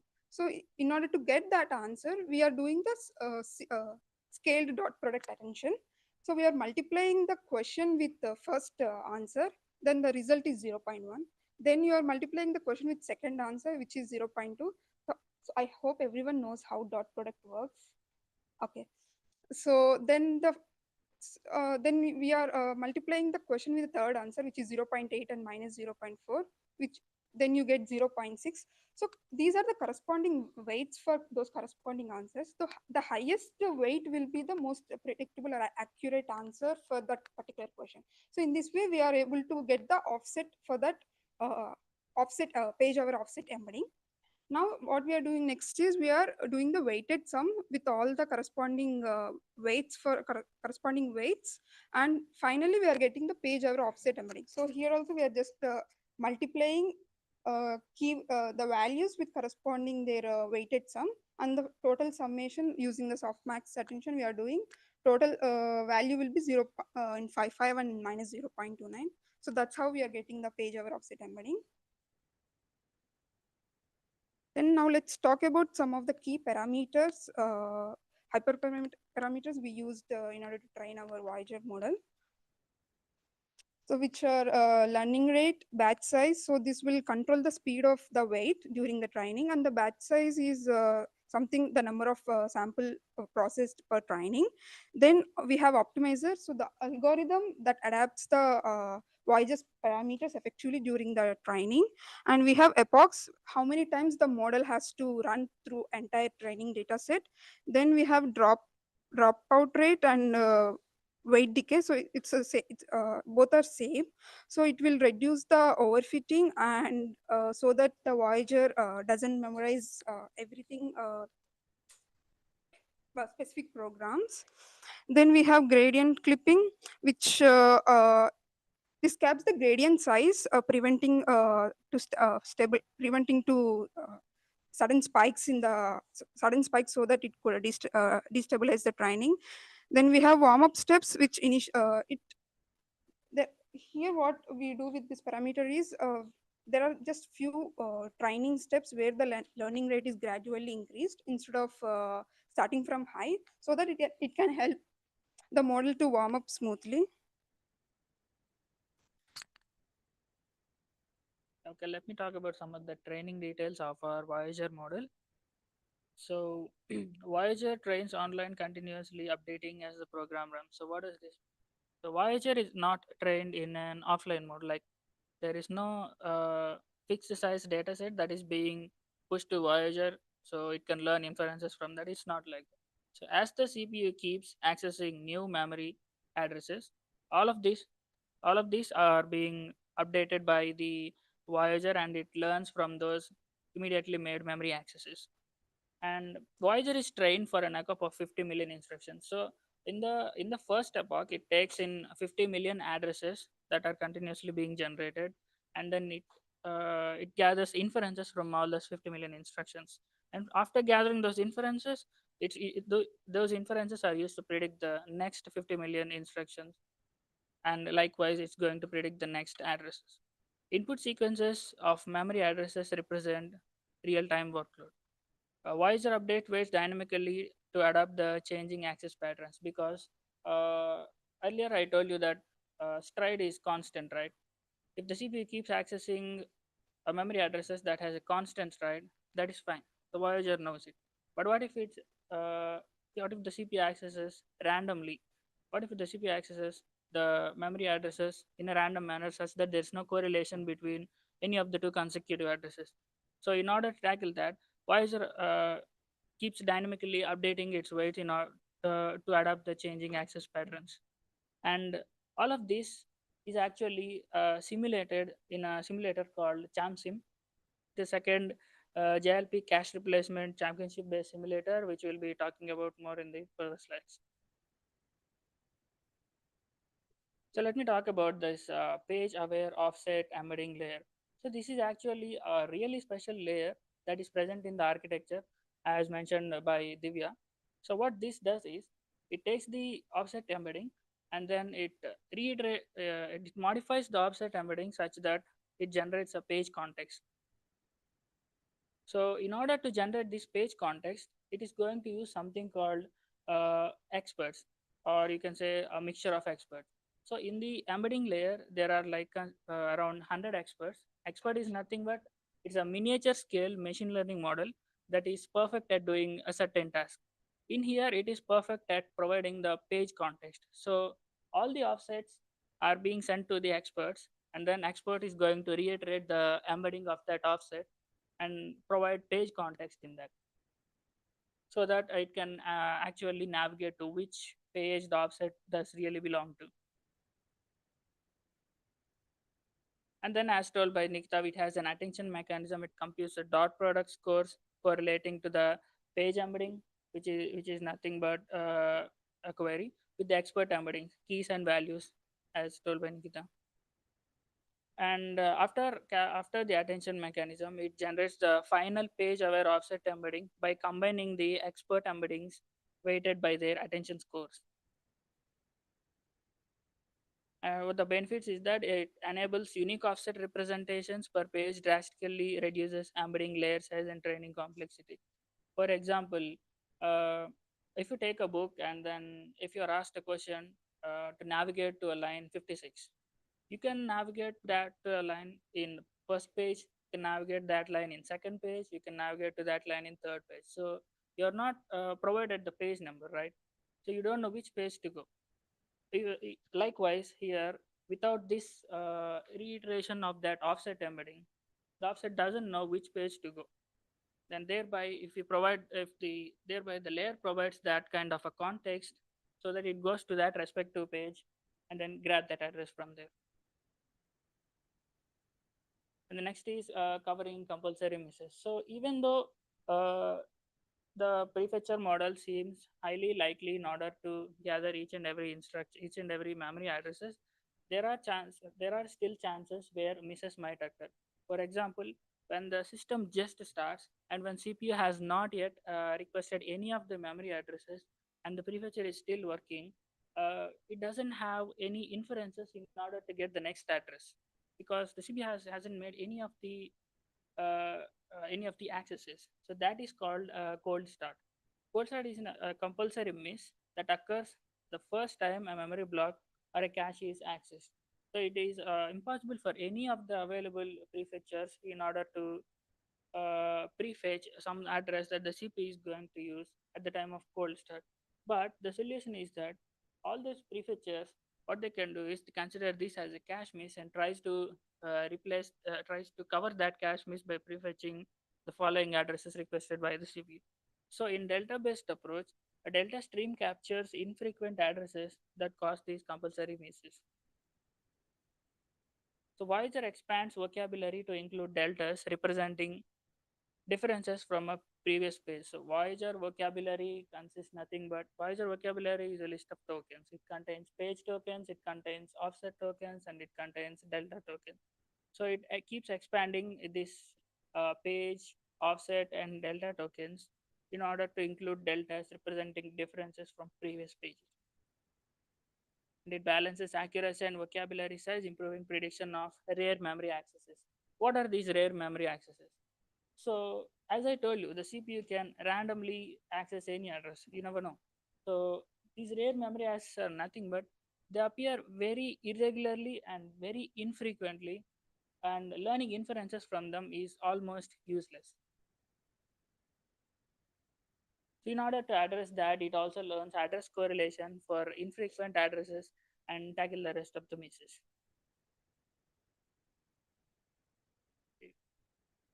So this is basically the extension of previous slides, which is on multi-label training. So before I go into this slide, I would like to ask you a question. So if you are going to design Voyager 2.0, what is the feature you would consider to optimize? So I've asked this question right now because we'll be diving shortly about the strengths, weakness, and all. So I'll be asking this question again at the end of the session. So please be prepared. So as spoken earlier, so the prefetchers lacks ground truth. So unlike the branch prediction or cache replacement, we don't have a single correct answer. That is the labeling challenge, and for which we have diverse labeling schemes, which are global stream, PC localized, basic block, spatial range, and future co-occurrence relations. And we have come up with the multi-label training approach as discussed earlier. We are using BCE and along with sigmoid activation for multi-label classification. And at the end, based on the probability, the highest probability is being selected. Now here comes the magic word, which is adaptive. It means that the Voyager allows to flexibly learn the patterns, and instead of manual interference, it automatically updates. So this is about the adaptive correlation, or it automatically learns the correlations. So this is about the adaptive correlation learning and adaptive multi-label training for prefetching. And we look into the evaluation methodology before we go into the results. Talking about the simulation framework, we'll shortly see about the hardware design of ChampSim. It is basically a model with 4 wide out processor and 3-level cache hierarchy. Next, prefetch operations. The prefetcher acts at the LLC, which is last level cache, and this is used for input and insertion. Training methodology, it trains online with almost 50 million instructions per epoch. So and alternate epochs for training and inferences. And this occurs parallelly. bench suits. So this has been tested both on academic as well as commercial workloads. As said earlier, so we have authors from Google. So they have tested on their Google commercial workload, which is Google search and ads, and academic benchmarks, which are spec and gap. Evaluation metrics, they have used 3 evaluation metrics, which is IPC improvement, accuracy, and coverage. The baseline models compared are STMS, ISB, Domino, and Delta LSTMs, and best offset. So idealized baseline. So what they have done is to only calculate the algorithmic efficiency, they have ignored storage and latency overheads to primarily focus on prediction capabilities. So this is the Voyager's breakthrough in performance and efficiency. We can see that Voyager almost without no prefetcher, the IPC improvement is about 41.6%.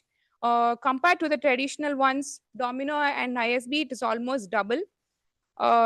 Next, talking about the prefetch accuracy, when compared on irregular workloads from spec and gap, it is about 79.6.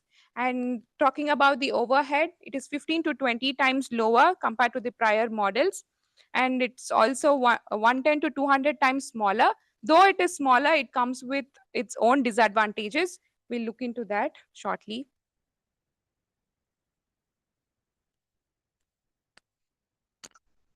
Okay, as just now Divya has mentioned, the Voyager's breakthrough, we are going through accuracy, coverage, and IPC gains. So Voyager outperforms significantly by ISB, Domino, and Delta LSTM with accuracy of 79.6 for accuracy and coverage, and 41.6% for IPC improvement. This is for the spec and gap benchmarks. As just now Divya told that we also the others also implemented this on Google search and Google ads. So as you can see, for the Google search, the accuracy is improved by 37.8%, and for the Google ads it's 57.5%.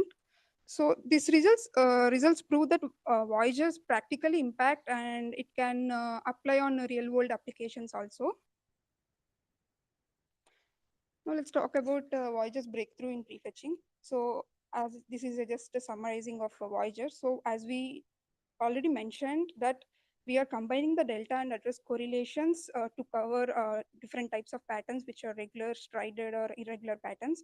Then we are also using hierarchical structure neural model with attention-based embedding to reduce the model size.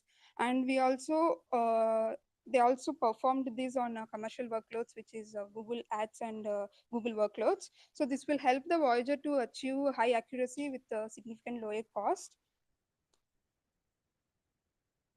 Next, prefetch degree sensitivity boost coverage. So here we can see how much coverage required for the Voyager and for other models. If you can see for the degree 1, Voyager outperforms well compared to other models. Coming to the degree 8, the Voyager still outperforms when compared to other models which are having degree 8 for the ISB and ISB plus DO. So you can say that even though if you increase the degree to 8, the Voyager still outperforms ISB and ISB plus DO. So now let's talk about breakdown of the patterns of Voyager without delta. So as you can see, the black covers the spatial patterns, which are like it covers all the strided sequential patterns, the black graph. And the gray will cover like all covered non-spatial patterns, even which are irregular patterns, even those are covered by Voyager. And the remaining colors are which are above the gray color those are like uncovered compulsory misses or uncovered co-occurrences. So those are, so we can say that by this, without delta, the Voyager still performs well for spatial patterns and for non-spatial patterns.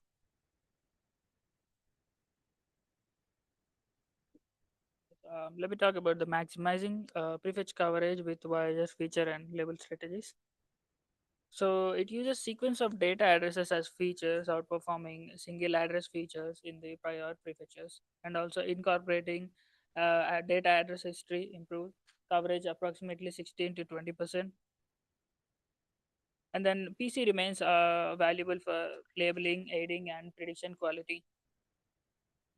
It includes labels, include global, PC, basic blocks, spatial, and co-occurrence schemes. The co-occurrence schemes labeling improves coverage by prediction, shared access across multiple PCs. And the page rank example allows improved prediction through the spatial and co-occurrence labels. So we'll dive a little deep into this hardware implementation. So since the Voyager is actually simulated, it is not really implemented into the hardware. Okay. So that's the first point. Voyager is evaluated in a simulation. It's not actually fabricated in the hardware. So it is trained and tested on using something called ChamSim, a simulator detailed CPU model with 8-stage out of order pipeline, 3-level cache. We'll be talking about what is this 8-stage out of order pipeline and the 3-level cache in the following slide. So the neural model is trained online during program execution, and it continuously learns as the benchmark runs. As I have told you, as the CPU keeps on accessing, as there are new addresses, it keeps updating weights and predicts the next address. And because of having a very high latency, Voyager is actually not implemented in the hardware. So if you see that at 18,000 nanoseconds, which is 1.8 into 10 power minus 5 seconds. So if you consider a 3 gigahertz frequency system, in the sense it can process 3 into 10 power 9 instructions per second.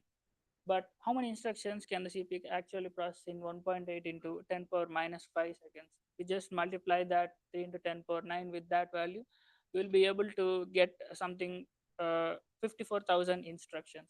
So by the time the prefetcher, the Voyager actually goes into the DRAM and grabs the memory from there and puts it in the cache, the CPU already has executed 54,000 instructions. 54,000 instructions. So it is not useful because the CPU has already executed those instructions, and the Voyager needs to get that address before the instruction before the instructions are executed. That is why the Voyager prediction latency is too low for the hardware implementation. And I'll be talking about this ChamSim simulation setup. So if you realize in hardware, Voyager would sit at the last level cache, taking cache miss addresses as inputs and issuing predicted prefetchers back into the LLC. Now, I would like to ask you a question. Why all these prefetchers are placed only at the lower level cache or the last level cache?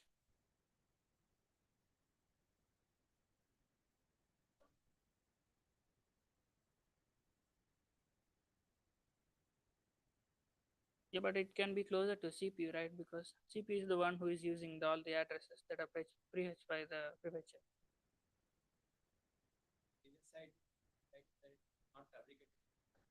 Yeah, in the ChamSim is like another CPU model. I'll be telling about that as well. ChamSim is like a CPU, and in that this Voyager is being run. So why not in the L1 cache or L2 cache? This Since the data nature itself is prefetch, like being proactive, right? Not the reactive data. Probably that's why we get LLC, while L1, L0 can just have important addresses. So prefetching also happens in L1 and L2. What happens is if there's a miss that happens in L1 and L2, the last level cache, the prefetcher that is present at the last level cache is going to cover up all the misses that are done in the L1 and L2. So this ChamSim simulation setup, it has a 4-wide out of order 8-stage pipeline. Don't be surprised about this really big different word. 4-wide is nothing but the CPU can perform 4 instructions parallelly, and out of order in the sense it doesn't need to check which instruction to start first. It may be the 4th instruction, it may be the 2nd instruction. It doesn't matter. It only checks to see the computation overhead is reduced. And 8-stage pipeline. So every instruction goes through 8 stages from being fetched and until being retired. Those are the stages that the instruction has to go, and that's called the stage pipeline. In the three-level cache hierarchy, it's like ChamSim is also like any other CPU. It also has three levels of cache: L1 cache, L2 cache, and the last level cache. 128 entry reorder buffer. So what is this reorder buffer? Reorder buffer is used to store all the instructions that are still running but not have completely finished. What is 128? So it can store 128 instructions that are still going on in the reorder buffer that have not yet finished. And two-channel DRAM system. This two-channel DRAM system is like, consider two highways. One is completely blocked and the other is empty. So likewise, the CPU also has two channels to the DRAM, memory access channels. If one is full, so the CPU can keep accessing both the channels in order to grab the memory addresses and perform all the tasks, thereby reducing the time complexity.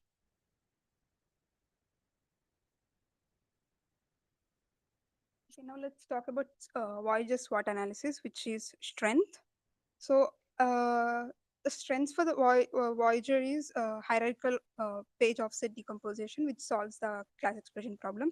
Then it also tackles major neural prefetchers, and it also excels well on practical world, which is workloads which are like Google search and ads, and we are able to solve labeling problem using a multi-label training schema.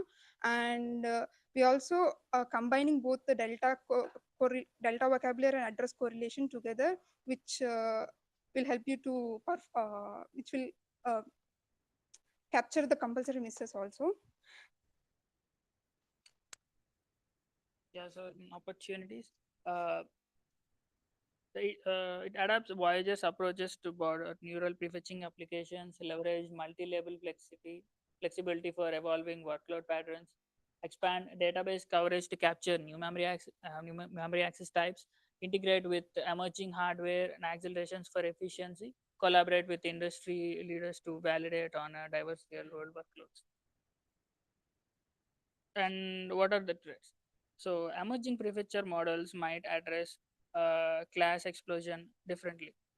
We are addressing the class explosion and the labeling problem in a different manner. And the new emerging prefetcher models might deal with that more efficiently. Rapid workload evolution could outspace current model adaptability. Hardware constraints may limit practical deployment. Yes, because since our model is not really fast enough, it hinders it from being implemented into the hardware system. Competition from similar models with faster inference. There can be more models there are more models that are faster than this Voyager neural model. And the changes in the Google's internal workloads may reduce demonstrated advantages.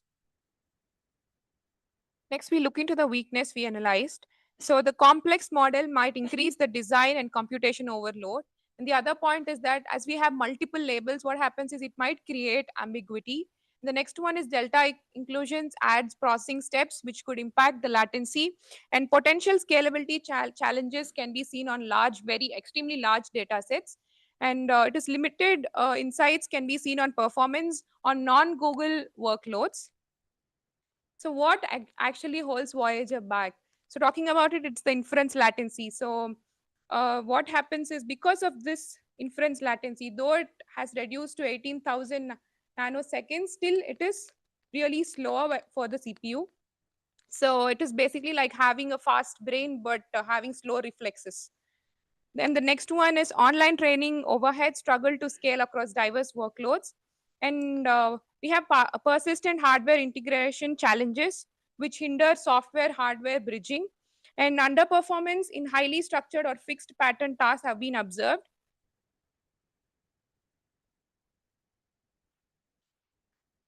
So now let's talk about the critics. So from this paper, they have mentioned that the Voyager holds latency and storage impracticality. So what it tells that Voyager prediction latency is 18,000 nanoseconds per inference, whereas their model, ISCA 2024 model, they achieve 988 lower latency, which is like 18 nanoseconds for hardware feasible. So they tell that Voyager storage is shrunk by 10.8 in their with their new model with comparable accuracy, and Voyager training overhead is still equal to 15 to 20x higher than Delta LSTM. So this is the one of the drawback which we have received from this author.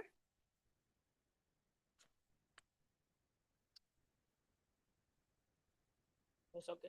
In the paper, limited generalization to unseen addresses, it says that Voyager cannot predict addresses outside of the training data. If you see the quantitative proof, reported accuracy drops 20% on unseen stream segments when tested with held out addresses. So, what are held out addresses? While training the Voyager model, some of the addresses have been intentionally removed from that during the training, and they are given only during the testing phase in order to see how the Voyager is going to perform on those unseen addresses. So the inference is that Voyager's embedding table is built only for addresses seen during the training.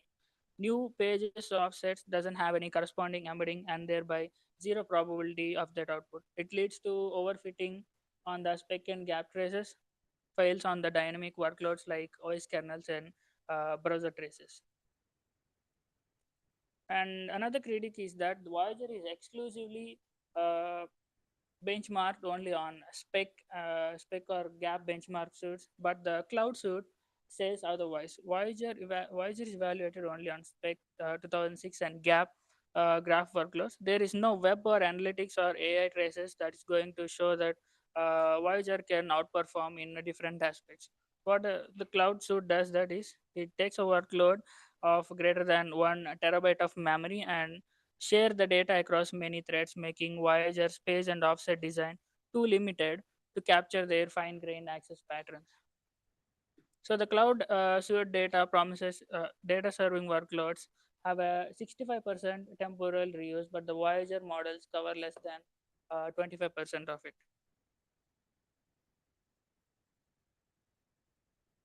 The next one is about opportunity versus latency trade-off, DART paper.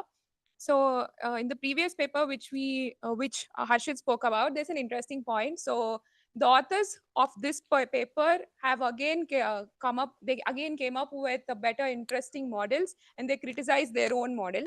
So in this particular paper, so Voyager, it is outperformed by DART. So as said earlier, Voyager has an IPC improvement with no prefetcher about 41.6 and latency about 18,000 nanoseconds, whereas DART, it is about 57% and less than 20 nanoseconds prefetch latency.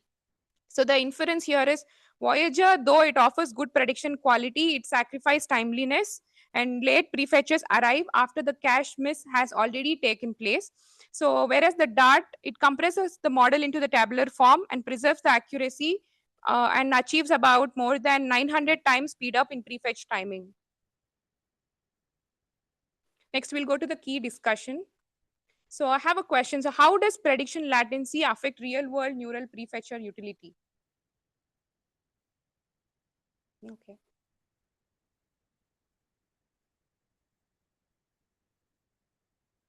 I said that we have a problem with latency, and how is it going to affect real-world neural prefetcher utility?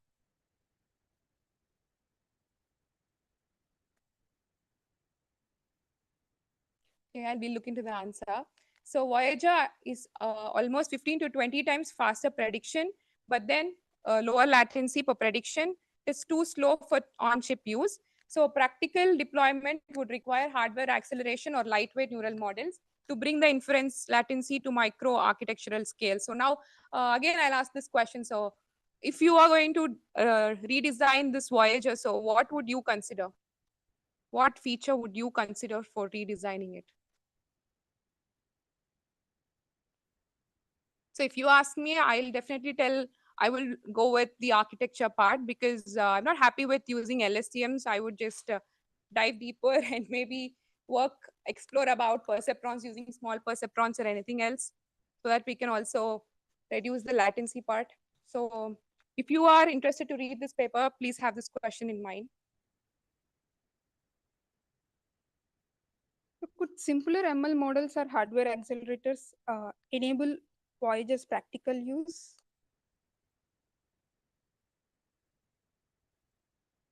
Anyone?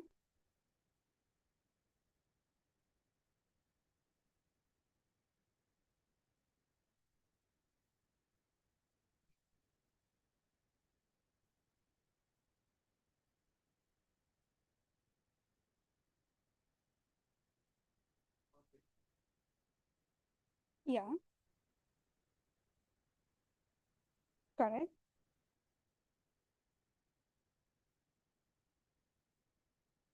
Yes, yes.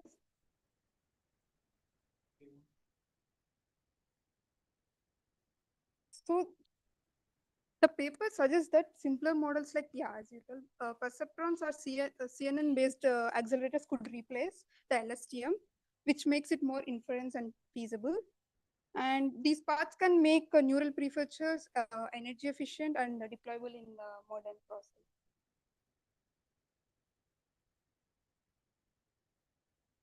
Yes, yes.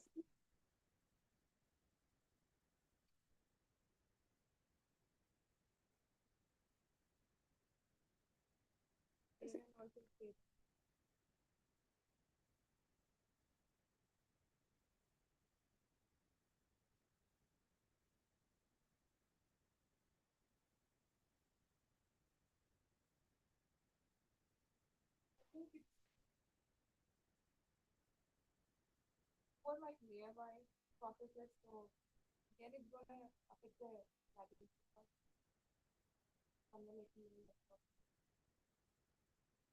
The accuracy goes from 1 layer. That could also hinder that.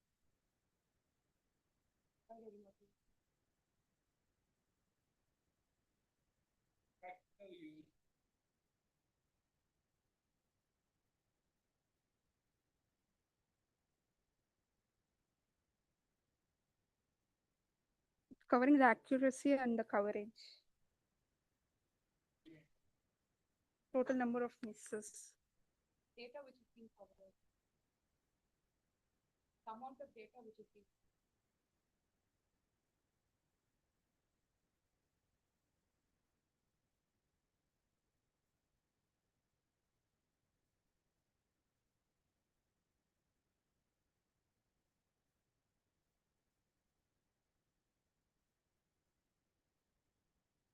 Like to ask this question. So, I've explained what a page is, right? You cannot go to a certain line number just given that. You can go to any page.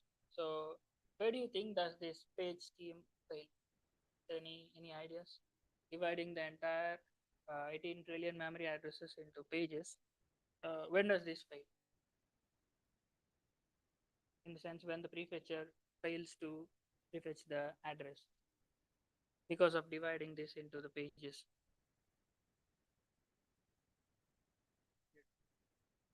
Sorry? Yeah, but we are dividing this into pages, right, in order to reduce that huge address space. Yeah, page has fixed number of memory addresses. So in here, the size of the page is like 4 kilobytes.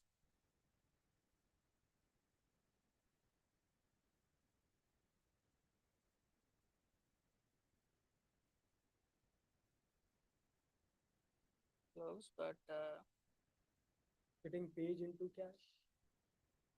Fitting page into Entire cache. page into cache. Could be, but what actually happens is if there are pages of huge sizes, I mean 2 MB or 1 gigabyte, a huge number of memory addresses will be just pushed into that page. So the idea of dividing these memory addresses into pages doesn't make sense, because a page in the sense again contain maybe 50 million memory addresses or 30 million memory addresses because of the higher page size. If the page size is smaller and consistent, it works well, but because of the having big size, wherein the NUMA or GPU memory system that use large and irregular pages that have 2 megabytes and 1 gigabyte, this system failed because it doesn't provide the offset, the proper context for the respective page. So in this cases, page as a unit does not capture the locality effectively.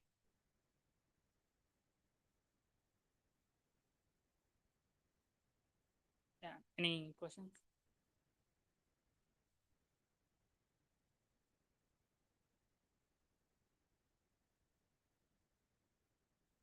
On a cold start, right?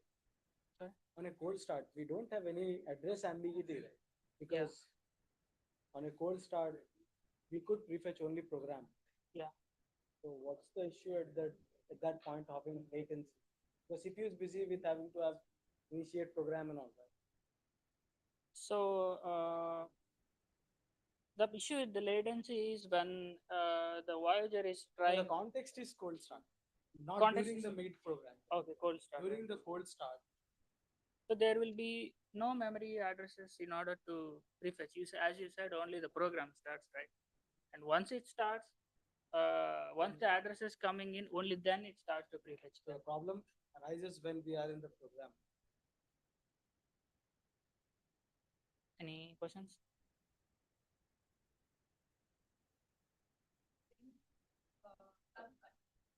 Yeah.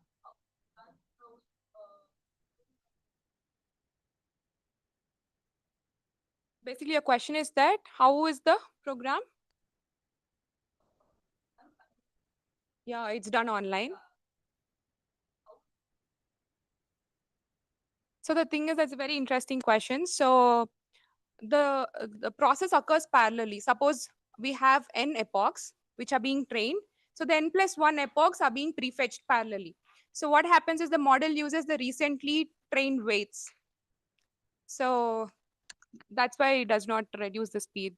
And because it's been using the recently trained weights, so it does not block the simulation as well. So there's no slowing down because it's online. Any more questions?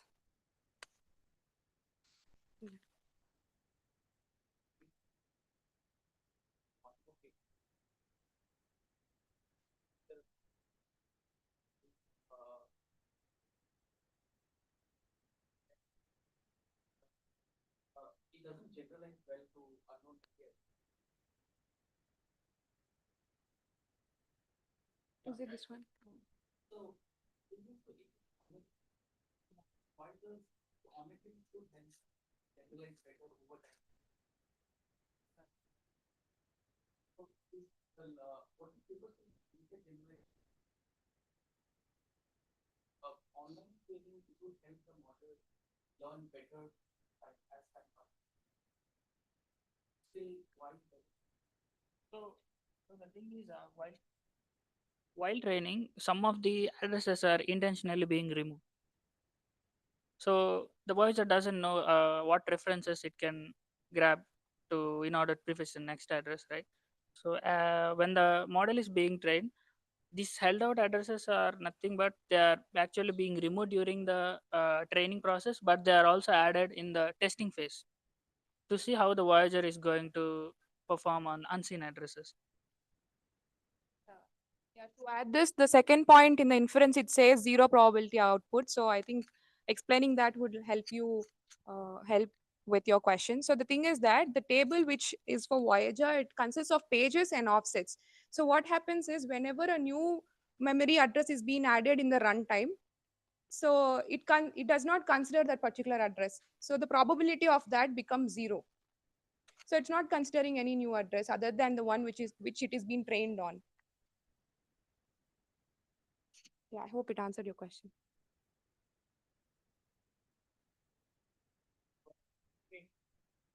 A lot of interesting questions. We can take them offline by email. Please stay for a minute. I'm going to ask everyone to create new email right now. Me and Sefer. I'd like you to choose what is the best talk for today and why you think. Within 1 minute, please do it quickly. That will be right. Thank you. Thank you so much, guys.